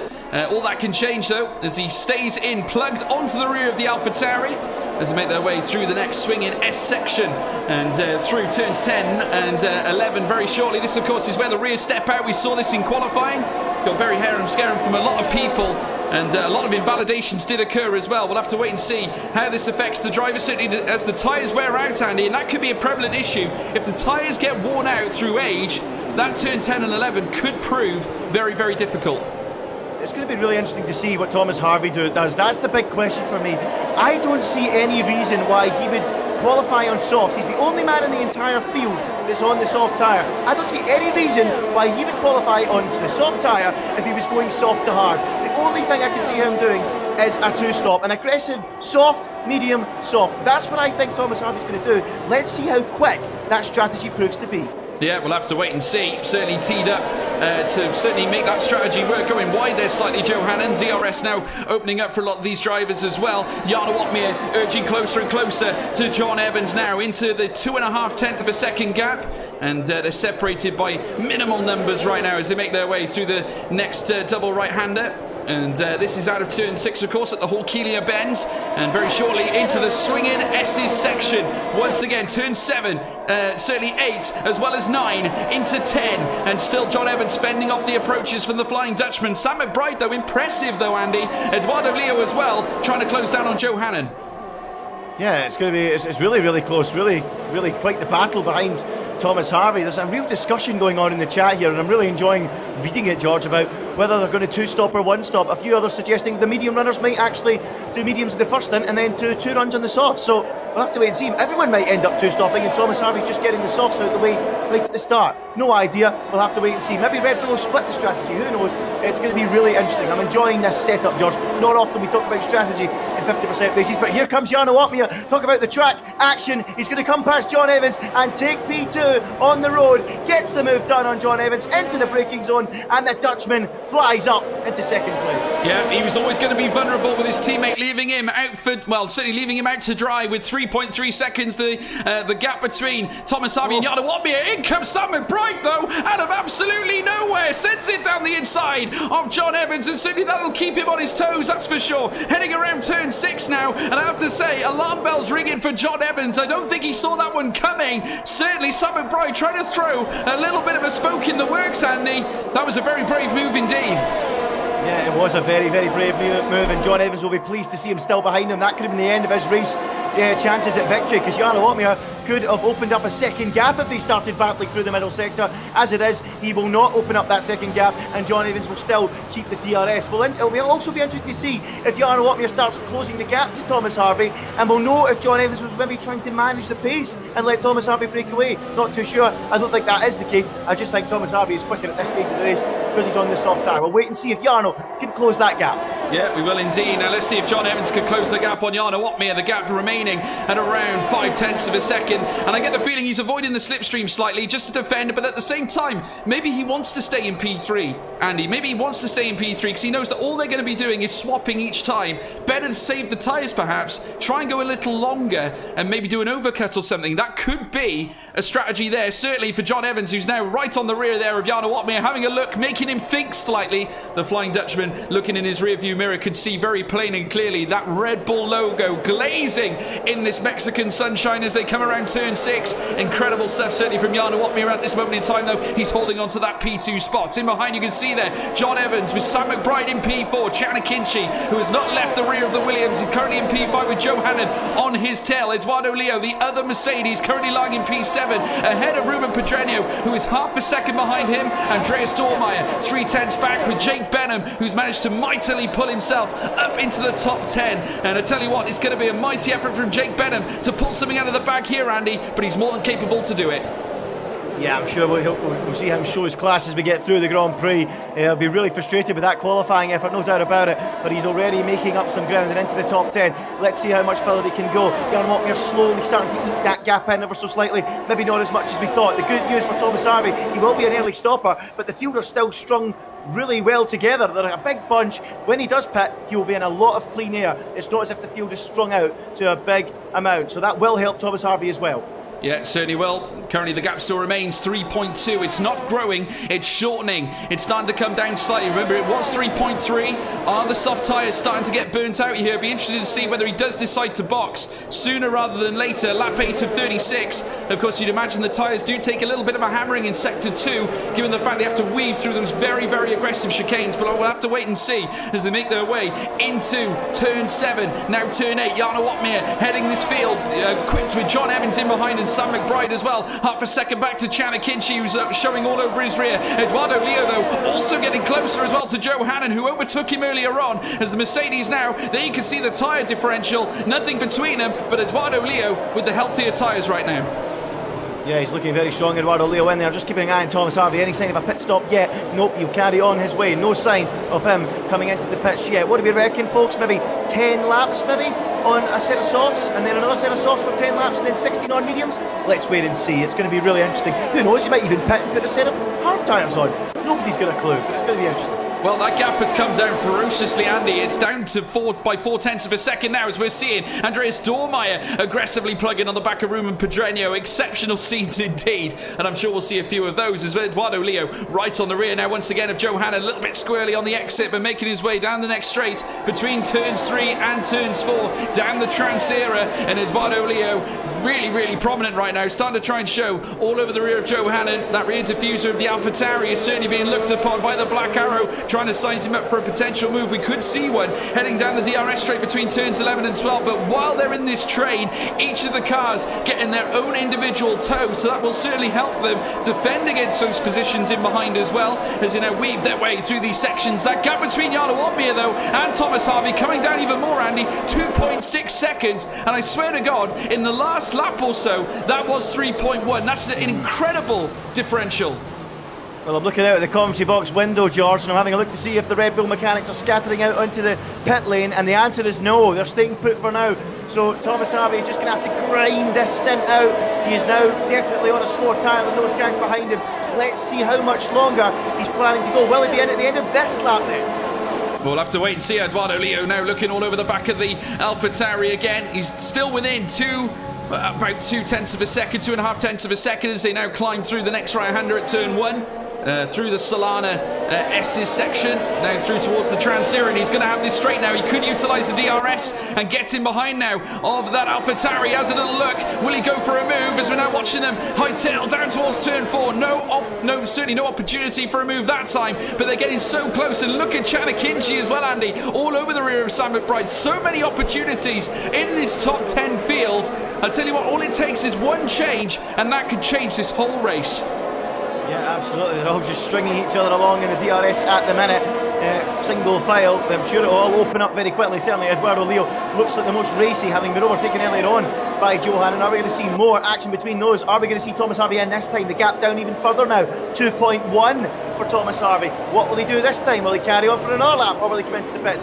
Round the final corner he goes. Is he angling for the pit lane? Yes, he is. So we called it right. 10 laps on softs into the pits. Now this is the question. Is it going to be hard tyres, or is it going to be a set of mediums or softs? It's a set of brand new yellow walled medium tyres for Thomas Harvey. How long will he take these? Perhaps 15 or 16 laps, and then 10 or 11 laps at the end on a set of soft tyres. Going to be interesting. Yeah, looks like that's on the cards. Jana Watmir now as Andreas Dormeyer finds his way through past Ruben Pedreño, getting so close between the pair, but Pedreño is not done just yet. I tell you what, getting nip and tuck between the pair of them here. Incredible scenes here in lap 11 of 36, and Dormeyer did very well to fend off the attack from Pedreño. It got so close that Williams very nearly kissing the rear of that Haas rear wing as they come through the next right at turn 6. Incredible marshalling there from Dormeyer. We've seen him before. He is very, very capable. Certainly here in the F1 game, certainly very, very quick,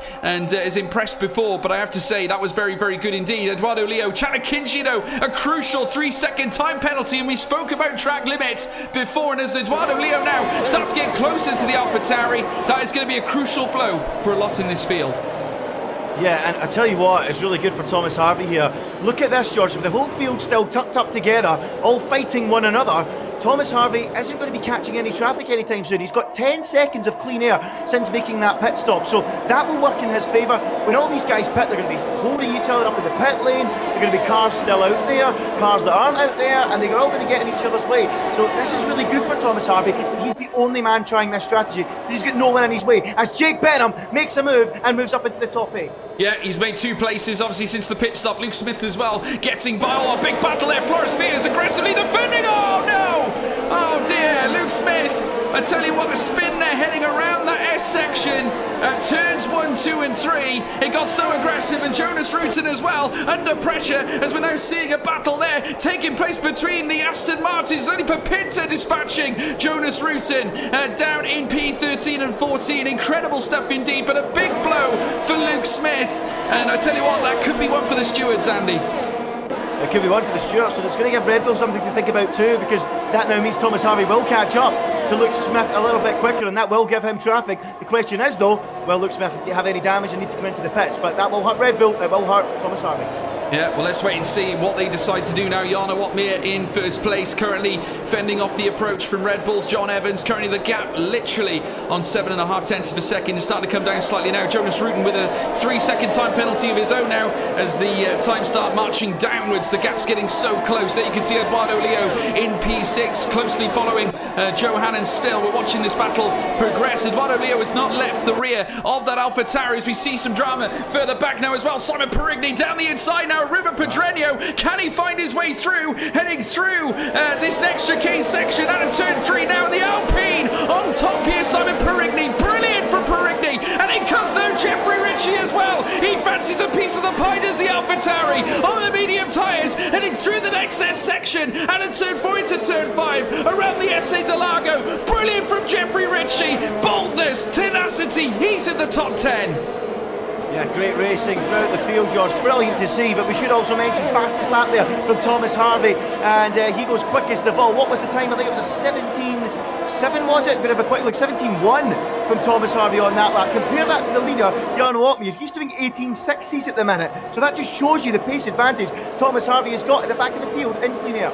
Yeah, absolutely. And look who's also making his way through the field. Jake Benham cutting through the field like a knife through hot butter. He's loving it right now. It's so easy. He's managed to gain 2 spots, gone ahead into P8. Remember, he was P10 before. Obviously, the pit stop phase that saw Thomas Harvey boxing. Thomas Harvey's actually closed exponentially here. Andreas Dormeyer trying to break the slipstream now as they make their way down towards turn 1 at the Moises Esses Solana. As they make their way through, there you can see Chana Kinchi getting close. Floris Fears this time making a move on Ruben Pedreño. He moves up into P11, and John Evans himself maintaining the gap between him and Jarno Opmeer with Sam McBride in behind. It's getting real close though, in between that of Eduardo Leo, who's I gotta say, Johanan stepping out of line there, stepping out of the slipstream, not only to break Eduardo Leo's chances of making an overtake, but he also tried to maybe get alongside Chana Kinchi, and we're seeing a lot of that right now. Yeah, all sorts of action out there, really exciting. Just going to read a couple of the comments, George. Dale G. Nichols says, look at the sky, it's getting quite dark out there.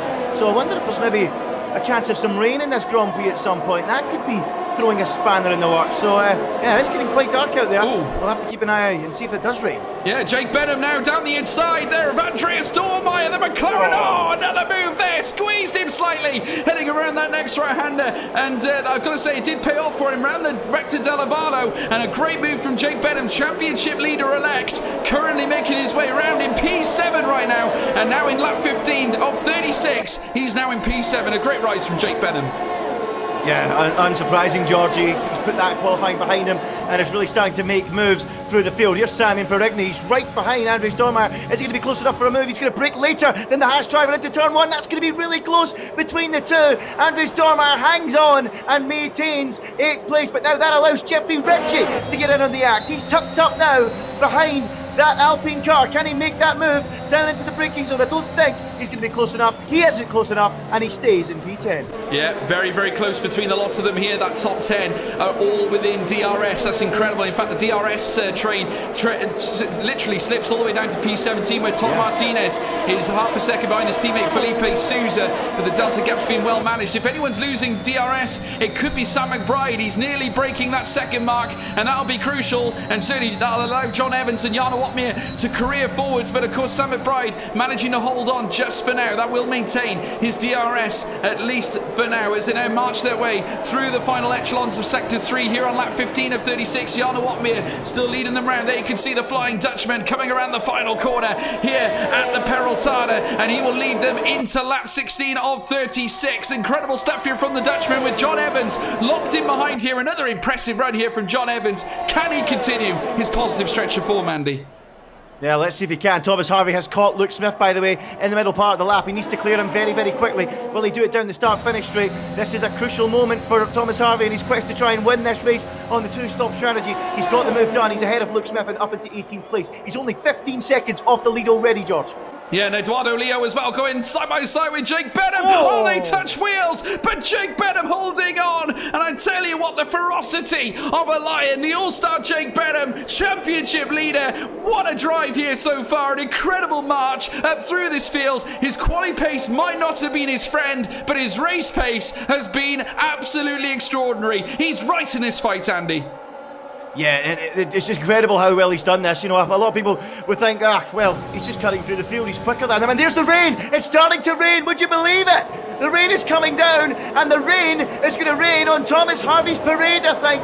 The rain has come too soon, and the medium tyres, can they last long enough to get onto the intermediates? There comes the rain, and that could be a disaster for Thomas Harvey. Well, let's keep an eye on you. Yeah, let's keep an eye on Jarno Opmeer. He's still out and about. There's the tyre differentials. Jarno Opmeer is saving his medium tyres a lot better than John Evans. 7% approximate difference on the front lefts. There you can see them. They're pretty consistent throughout the whole of the package. But there you can see John Evans in behind, still maintaining. And just look at that. Did you see the slight lock-up there on Jarno Opmeer's tyres heading through that initial few bends at turns 1 and 2?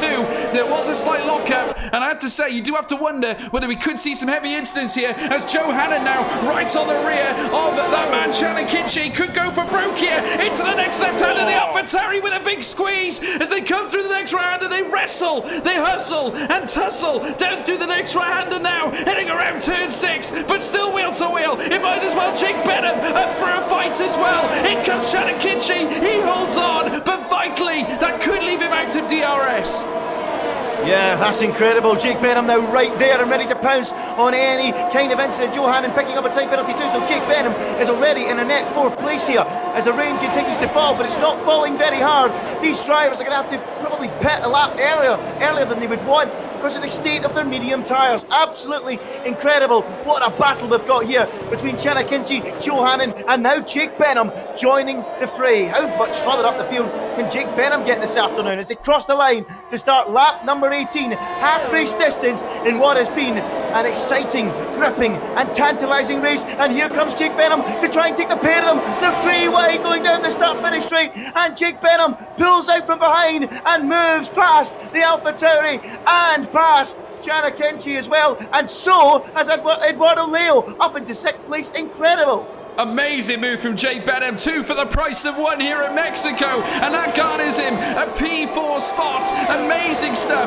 Still, we haven't seen anyone box yet for any wet tyres. Already, though, we're seeing a battle between the 2 Alpines. Simon Perigny fancies a go, and Chanakinchi around the next right now. Here at turn 6, very, very shortly they round together. As they do so, the inside line favouring Chanakinchi, who holds on and defends his line. And now you can see it behind as well. Jeffrey Ritchie and Flores Fears, they're all getting close to each other, heading through the fast S's. Now we can see that Flores Fears may choose to make a move, heading down the straight. He's right behind the Scuderia AlphaTauri as they now open it up now. DRS opens up for Flores Fears as he goes alongside, marching his way into turn 12. No, he chooses not to make the move, staying safe here in the wet weather. It's so treacherous, Andy.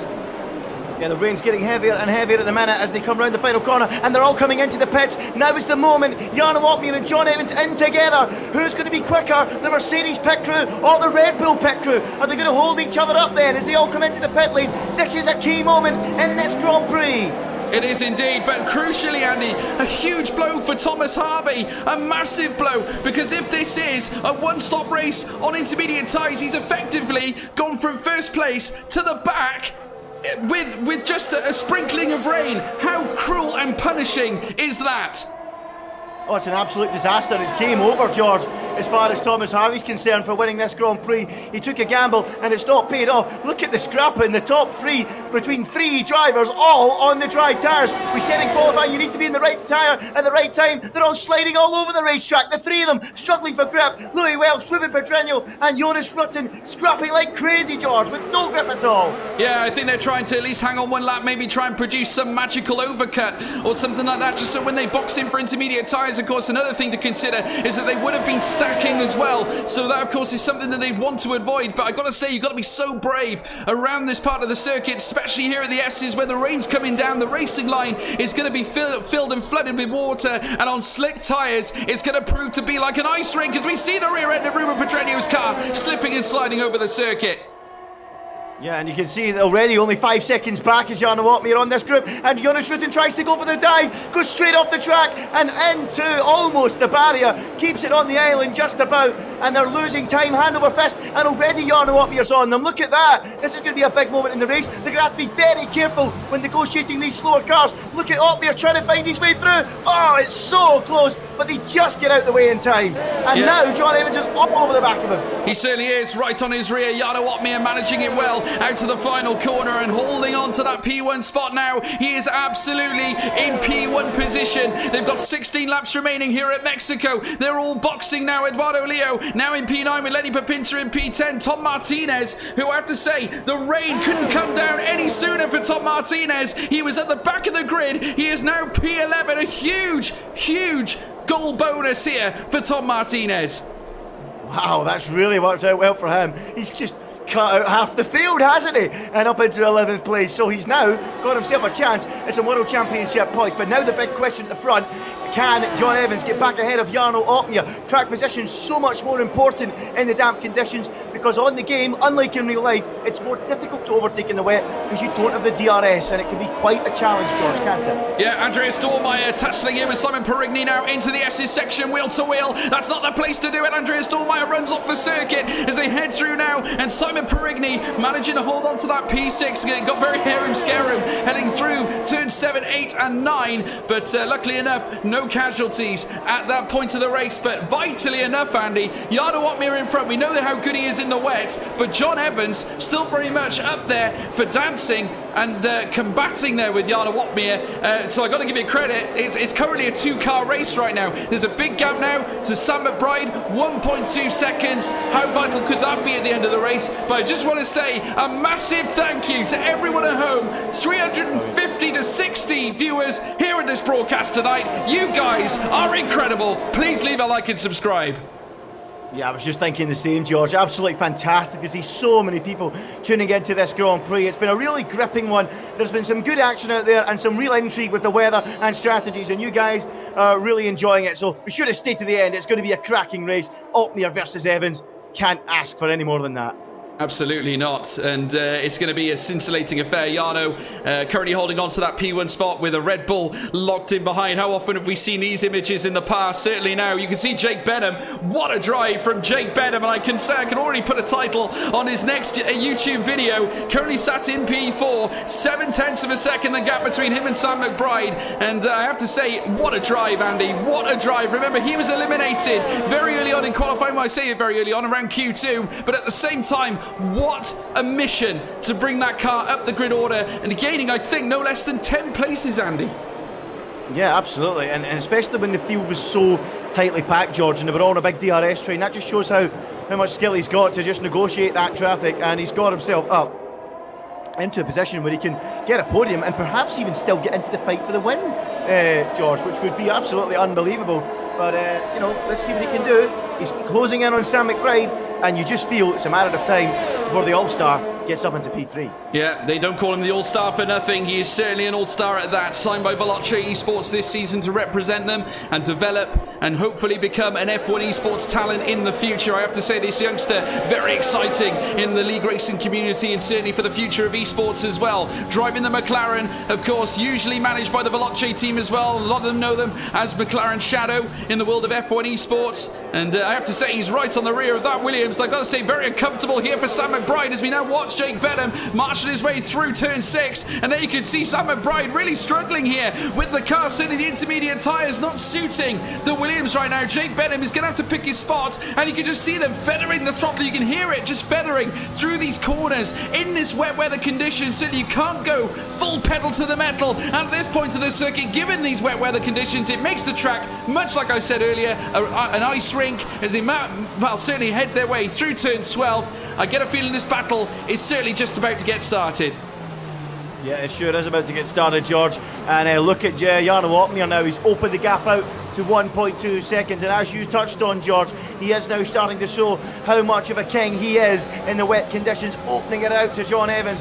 Jake Benham then, now closing in on Sam McBride down the start-finish straight. Is he going to be able to make a move down towards turn 1? You can see he doesn't have the DRS, and it's so much easier, more difficult to close in, but he can't close in quickly enough, and he remains frustrated and remains behind Sam McBride. Yeah, but he might have another chance down the next straight at the Transera, making his way through the Solana S section.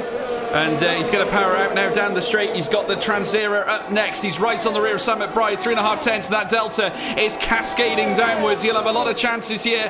And all it takes is one mistake from Sam McBride. And he got caught out in this section last time. Just look at the pace difference between him and Jake Benham. I get the feeling that the setup on Jake Benham's car is more favourable in the corners, Andy. I think Sam McBride has sacrificed aerodynamics for the sake of straight line speed. And maybe that's the difference maker here, because Benham seems far better in the middle sector. Yeah, well, the big question is, George, did Jake Benham qualify 13th because he had a wet setup on?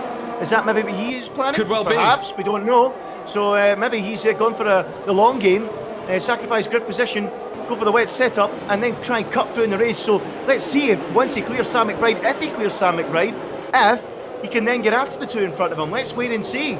But the big question, first of all, is can he clear Sam McBride with a little less straight line speed? But here we go, out the final corner, 4 tenths the gap. He's using up the ERS, and Sam McBride fears the danger here because he's had to go defensive and move to the right-hand side. Moving back to the inside now is Jake Benham.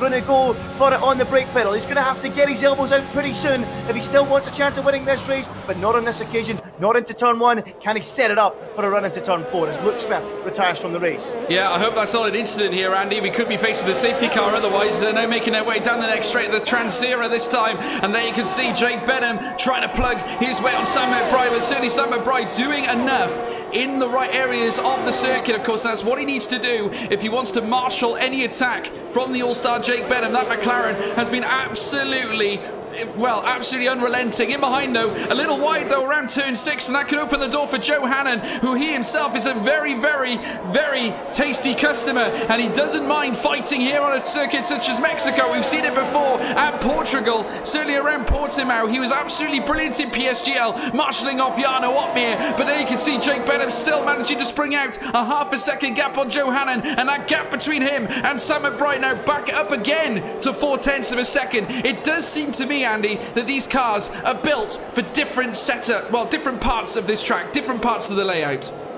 Yeah, I can see Jake Benham getting really, really frustrated behind Sam McBride. He's going to have to have the patience of a saint if he wants to stay in with a chance of getting ahead of Sam McBride. He's just going to have to bide his time. But, he doesn't want to see Jarno Opmeer and John Evans disappear off into the distance, and that's exactly what they're doing, particularly Jarno Opmeer, who's opened up a 2.4 second lead now over John Evans. But I just cannot see a way how Jake Benham's going to get through on Sam McBride if he doesn't go all singing, all dancing on the brake pedal into either turn 1 or turn 4. No, you're absolutely right. Now, Sam McBride now in P3, 2.3 second the gap between him and John Evans. John Evans 2.7 back from Jarno Opmeer. Jarno doing an absolutely sterling job up in P1 right now, just managing those tyres in the wet conditions. Look at this as well. Simon Perigny joining the fun as well. We've got a 4-car exchange here between P3 and P6 right now, with Andreas Dormeyer in P7 in behind, approximately 2 seconds back.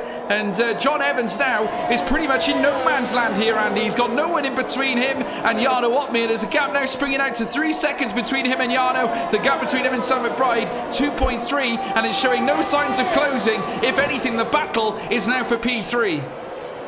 Yeah, unless Jake Benham can get through very quickly, because I just think he's got some pace in his pocket. But the question is, can he get past Sam McBride to then maybe mount a challenge on John Evans? There's no doubt about it. Jarno Opmeer has checked out, and he has gone up the road and in the lead. The question is, will it be for 3rd place or for 2nd place for Jake Benham? Because he looks really handy, he looks really quick, and Sam McBride is not enjoying these conditions the way Jake Benham is. Can he maybe try and pull something off on the brake pedal on this occasion down to turn 1? The gap closing down to 3.5 tenths, but again, he's a good few car lengths back. Can he set it up? He needs to get tight on the inside through 2 and then slingshot out of 3. But again, Sam McBride is tidy through there, and Jake Benham just cannot get the exit he's looking for. And as the laps tick by, his chances of getting that podium or getting after John Evans are getting less and less. They are indeed, absolutely. And I have to say, Jake Benham, as you quite rightly say, certainly, well, I have to say, he's going to be frustrated, Andy. You're absolutely right. I mean, 0.3 of a second still the gap. There's Jarno Opmeer, who is currently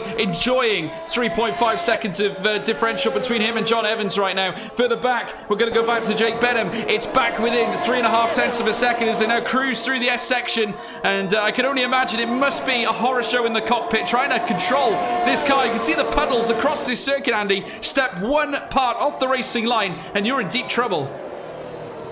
Yeah, well, the big question is, will we see wet tyres at some point? Because Tom Martinez has just done that. He's pitted, George, and stuck a set of wet tyres on. So Tom Martinez gambling on the wets. We'll need to keep an eye on that gap between he and Chanakinchi. If it closes, it could be a case that it's time for wet tyres. At the minute, it's still extending by a few tenths. So are we getting... Benham's in already. Wow, Benham's there you go. Benham's in. He's going for the wets. He's going for the wet tyres. Jake Benham going for a masterstroke here. Jarno Opmeer still out on track. What could this mean as Benham now leaves his pit bay? He's going to make his way back out onto the circuit. He's obviously anticipating another heavy dose of deluge as he now makes his way out to the pit lane now. And he wasn't the only one. Joe Hannon followed him in. So did Andreas Dormeyer, Floris Fears, Thomas Harvey in the box as well with Jonas Rutten and Chanakinchi. Tom Martinez could jump a few here, and he has done. He's jumped Chanakinchi and Jonas Rutten and Thomas Harvey as well. So a good move there from Tom Martinez to gain a few places. But what could this mean heading into the final 9 laps of this Grand Prix? Well, I'll tell you right now, George, the gap Jake Benham has to Jarno Opmeer is 27.8 seconds. So let's see over the course of this lap if that gap closes in or stays the same. At the minute, climbing up now to 28 seconds. So have they come in perhaps a little bit early? We'll wait and see. 27.7, so it's around about the crossover stage. I don't think there's going to be that much time gained from Jake Benham, but it might be enough to get him ahead of Sam McBride, crucially.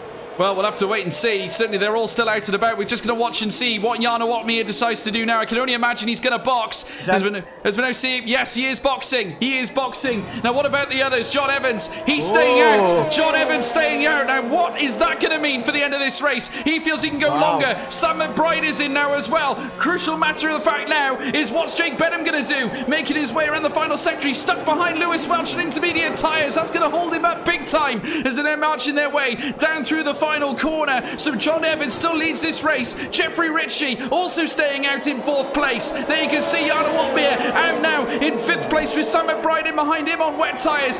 Jake Benham crucially held up here by Lewis Welch as they make their way down the straight now. Big time now for Benham. He goes alongside Sam McBride. It's now or never as they make their way into the next round. There is still the McLaren. Swings it round 3 wide. Incredible 3 wide situation. But Jake Benham toe to toe with Sam McBride, still in together, bashing wheels, contact, but Sam McBride on top, Andy. Yeah, absolutely massive moment there, but Sam McBride picked up a penalty on his in-lap, and now Jake Benham's up the inside. Is he going to get it done this time? Side by side they go, through turns 5 and 6, and still Sam McBride stays in front. Oh, he's a thorn in the side of Jake Benham this afternoon, and he will continue to be. He stays in 6th place, Benham still 7th, and the frustration continues. Will John Evans pit on this lap, George, or will he keep going for 8 more laps? We'll have to wait and see, Andy. Currently the gap's being maintained, at least for now. Jake Benham, though, half a second the difference. John Evans, we're just keeping our beady eyes on him right now. Is he going to stay out? He's staying out again, Andy. He's staying out again. I don't know what this means, but does John Evans know something that the others don't right now? Wow, I've never seen this before. Someone just going for it, not listening to the forecast, and John Evans is going to try, potentially, to go all the way to the end of the Grand Prix. The gap is coming down between he and Jarno Opmeer, but it's not coming down by much, George. A few tenths at the minute it's coming down by. Surely if the rain continues, Opmeer will wheel him in. But he does still have Perigny, Eduardo Leo and Jeffrey Ritchie in his way to get to John Evans. This is going to be interesting, George.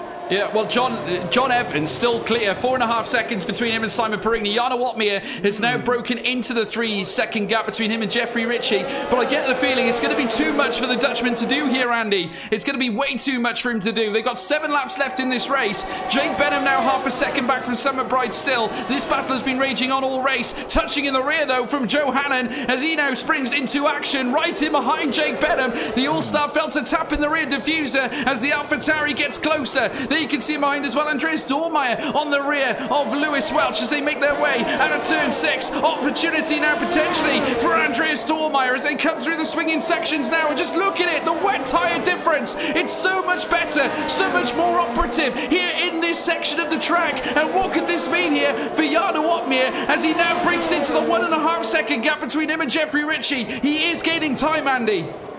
Yeah, he's gaining time now, there's no doubt about it. So John Evans on that lap, a 1 minute 28.9. Let's see what the time is from Jarno Opmeer. 28.9, 26.7. So it's just over 2 seconds a lap. Jarno Opmeer is gaining. We've got 6 laps to go. He's 13 seconds behind, and he's got 3 cars to overtake.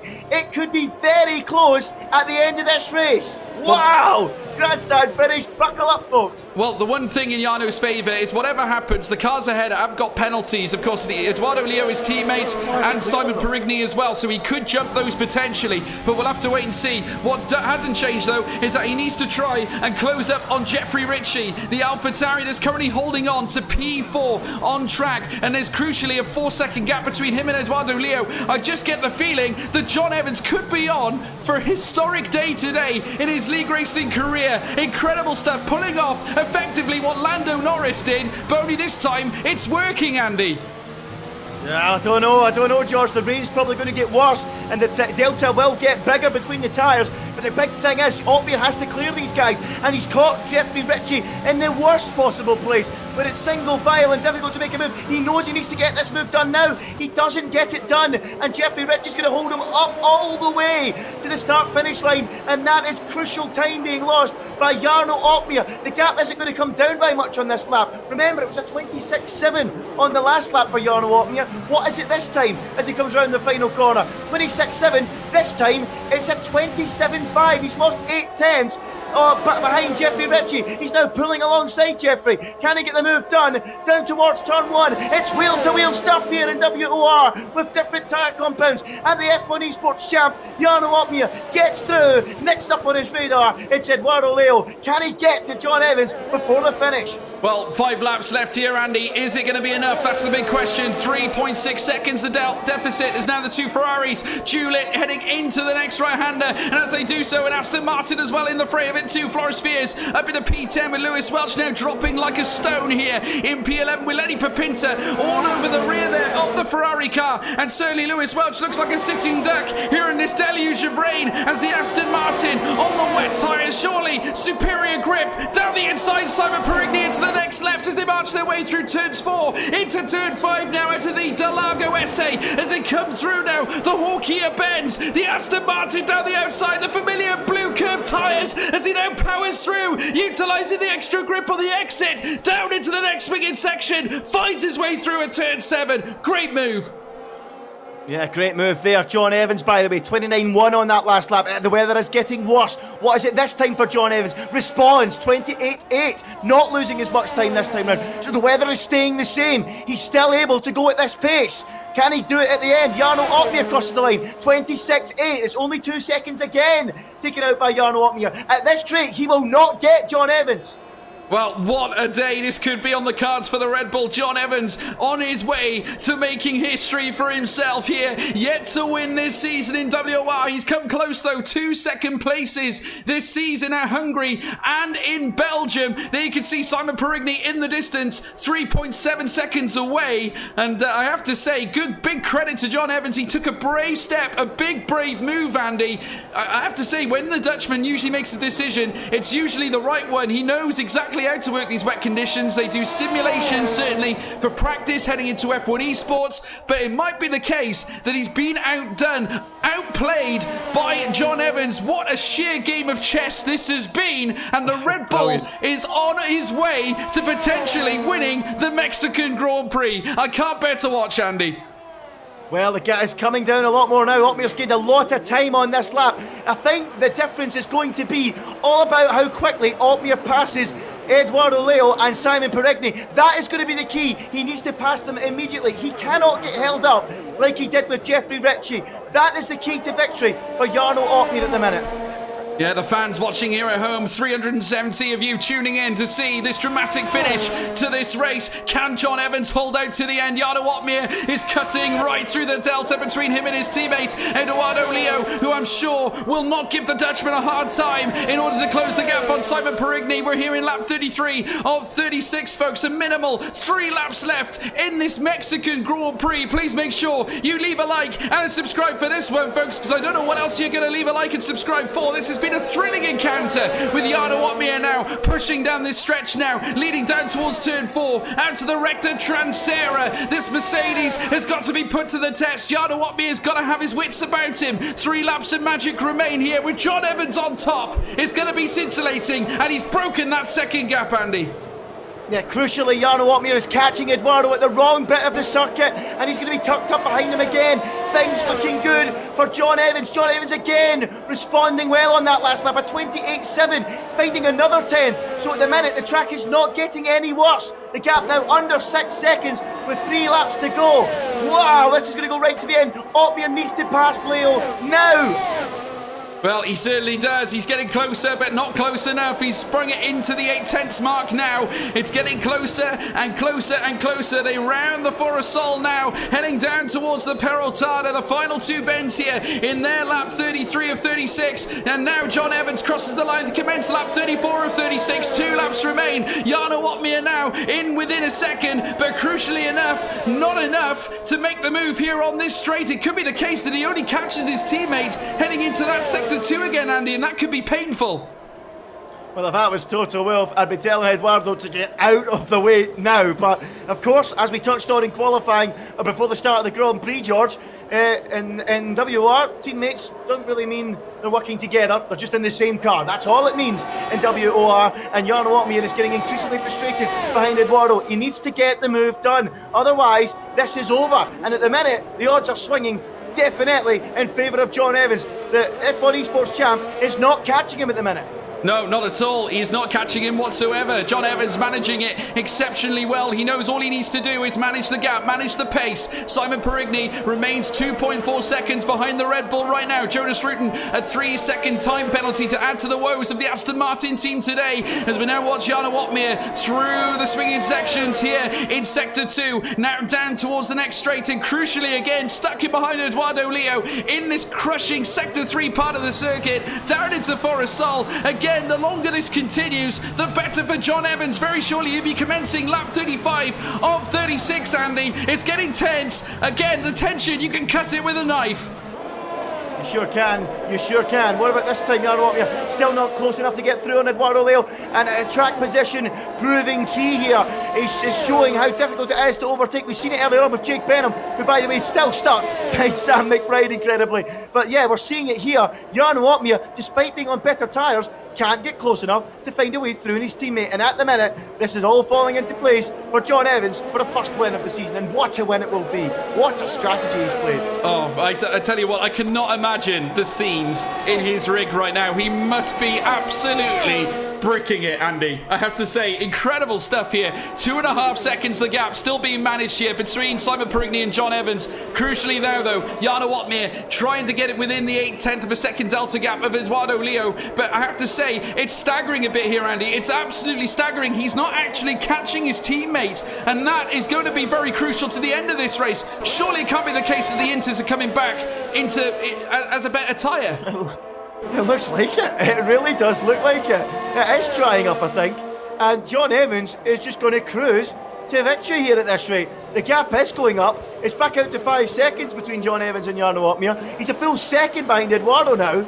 And it is falling into place for the intermediate runners. I cannot believe it. It's switched back round again. And John Evans starts the final lap and is now just a few miles away from a famous win here at the Autodromo Hermanos Rodriguez. Yeah, lap 36 of 36. The final lap is now on the cards as Jarno Opmeer bombs down the long straight here at the Principale, down through the S's Moises Solana. But I have to say, what a race this has been, not just in a sense of overtakes. We had an incredible opening lap, but the drama with the weather making it or taking part in this race here today has been a thriller. There you can see John Evans currently 2.2 seconds and currently leading the way with Simon Perigny in second spot. He's making his way through the next right-hander. Just a few words from yourself, Andy. How much would this mean to John Evans here tonight? Oh, it's a massive moment for John Evans. He's put the work in, he's showed great form, but then the big thing is getting the result. Once you get that first result, it gives you the confidence, the motivation to push on. He now knows he's good enough. He probably already did know it. He was probably doubting himself from time to time, but there is vindication that he is good enough to take on the very, very best. And he's played a masterclass at the strategy today, and he's now going to get that first win here in Mexico City. And what a win it is. Yep, Cinderella stories is what makes the money here at WOR, and you guys love it at home too. A massive 400 of you watching live as John Evans, for the first time this season in WOR, makes his way through the Peraltada, and he will win the Mexican Grand Prix. An incredible drive, a brave choice, staying out on intermediate tyres. He thought he was done, but he's done it. He's beaten Jarno Opmeer, who finishes in second place. Simon Perigny comes home in third. An incredible drive from Jeffrey Ritchie sees him in fourth place. Eduardo Leo in fifth, with Jake Benham also an extraordinary drive in P6, with Sam McBride in P7, Johan in P8, Lenny Papinta P9, and Andreas Dormeyer lines up in top 10. Tom Martinez up into P9, Andy. What a call. Well, down in P10 now, should I say, but incredible drive. Remember, he started at the back of the grid. Incredible. Tom Martinez gets a point after that. Thomas Harvey, it went all wrong for him at 1.2, and he gets 2 points as well. So the two Toms recovering from really bad situations to get into the points, and it just shows that you should never ever give up. You don't know what's going to happen next, but well done to John Evans. That is a superb result for him. He has outsmarted the F1 Esports champ Jarno Opmeer and delivered a fantastic victory, and fair play to him. I'm really pleased for him.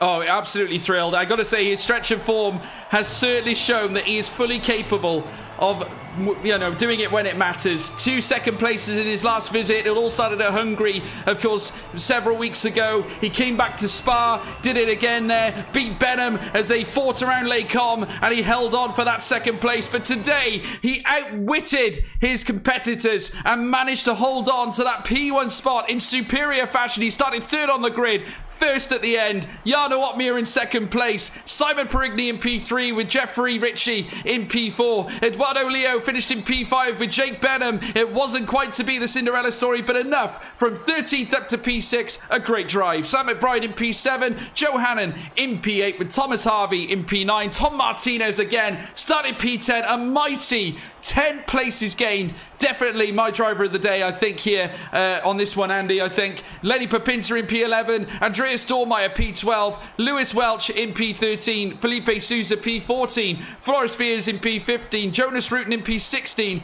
and Chanakinchi at the back. And we did lose a few as well. But I want to hear from you as well, folks. Who is your driver of the day after that one? I mean, what a story, an immense story, and one we can all look at and be inspired by. Oh, it was absolutely brilliant, George. What a great race, and well done to John Evans getting that first win. I'm really pleased for him. But for me, George, the big takeaway from that race today was the strategy. You know, quite often, strategy can be a bit stale, if I'm honest, in the league racing scene. It can be very often just be that one stop. But even without the rain, if it didn't rain, we had Thomas Harvey going for a really extreme 2-stop strategy, and it looked like he was going to catch everyone out. But yeah, I mean, it was a really good race. Some real fireworks flung in amongst it into the mixer with the rain, the difference of strategies. Do I stay out? Do I continue on the inters? And all those ingredients coupled with some great action on the circuit made for a brilliant race. And WOR, it just keeps on delivering, George, and it's done so again. And what a brilliant race! I'm loving it. It's brilliant. Oh, it was a classic encounter, and brilliant to see some of those dramas happen out on track. Obviously, we saw a little bit of aggressive driving as well. It got a little bit of hair and scare as the rain began to fall, but nevertheless, a great story to tell, and no better than seeing John Evans, a man who has competed in WOR for such a long time. Of course, he was on Xbox before. He's made the transition to PC, and I have to say, since the new update came out, he's discovered a new side to his pace, has developed the car and his ability of driving around his own, well, around himself, and he's made it happen, and he's got a bright future ahead. As long as he can keep nurturing, keep growing his talent, he could have a huge future ahead, much like Jake Benham, Valentine Brufair, Wilson Hughes, and many others as well that have recently been signed, including Nicholas Matteo as well. So many new big names coming up through the ranks here from league racing and finding their way into competitive professional esports, and that is what it's all about. League racing brings that to you. You get to see the stars before they become stars, and that is brilliant. But again, we saw a great race here tonight, and I hope you guys all enjoyed it at home. Please make sure that you leave a like and subscribe for that one. I cannot believe that we hit 400 live viewers tonight. Incredible stuff indeed, Andy, and I gotta say, what better race to tune into? Incredible. Yeah, fantastic. 400 live viewers tonight, and if we're honest, quite often we get a lot of our live viewers because Jarno's streaming. Jarno wasn't even streaming tonight, so we're here, and we managed to get 400 viewers. That is absolutely incredible. It really is, and it's great to see that everyone backing the league racing scene, backing us here at WOR, and people want to tune in and really enjoy it. It's absolutely fantastic, and as George just alluded to there, you know, this is where you get to see the rising stars, and you listed a few names there, George, that have all been signed up now for the future, and potentially in some F1 esports team. John Evans has got to be next to the top of that list. He does. Week after week now, he's taking it to the likes of Jarno Opmeer and delivering them, and today he's beat him. He outsmarted him, got the strategy right, and delivered again. And if he just keeps that up now, that's a couple of second places and now a win. If he can just keep that form up, and as you say, since the patch, he's really stepped up his game. If he can keep going, I've got no doubt in my mind that someone will be looking to pick him up very, very soon, because he's a really strong talent. He is, absolutely, and we can't wait to see what he has in store for the future, certainly. And I see a lot of comments there in the comments box there. You can see the standings and the schedule. Just to say, if you want to catch up with all of that, I'm sure that if you go onto the @WOR League, that is the Twitter tag. If you go onto the Twitter tag and go @WOR League, you'll be able to see all the updated standings and the schedules as well. They tend to post them after the race, so make sure you check those out as well. If you haven't done so already as well, I highly implore that you do click like and subscribe as well to stay up to date with all matters of WOR here on YouTube. Obviously, we're broadcasting week after week. Obviously, breaks in between when F1 Esports is on, etc. But nevertheless, please make sure you check it out. You can join the Discord as well. There are links below, as the WOR moderators have told you there as well. So please make sure you click those links to find the standings and the upcoming races as well. But as well, if you want to check me out as well, you can see our Twitter tags. My name is George Morgan. Of course, I've been your commentator @George Morgan TV, and my fellow commentator, Ginger Andy. They can check you out as well, Andy, on your tag below as well. Yeah, they can check me out, Ginger Andy F1 on that tag below as well. Brilliant. Well, folks, the next race, it takes us again into the deeper heart of this season. Plenty more to come as Portimao springs next on our list. We're going to be heading to Portugal for the next race of the season. We're coming into the final stages of this absolutely phenomenal WOR season, and we can't wait to bring it to you. But until then, folks, do take care of yourselves. What a race. We'll see you for the next one. Goodbye.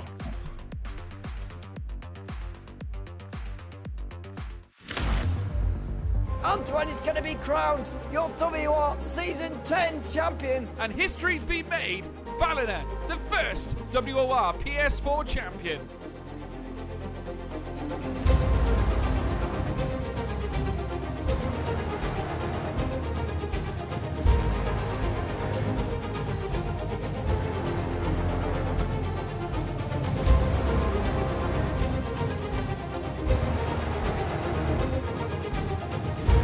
What a championship!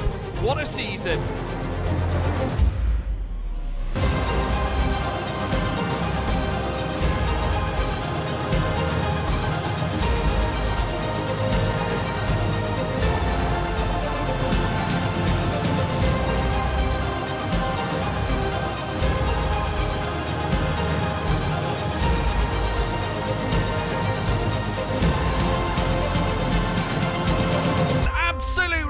Phenomenal!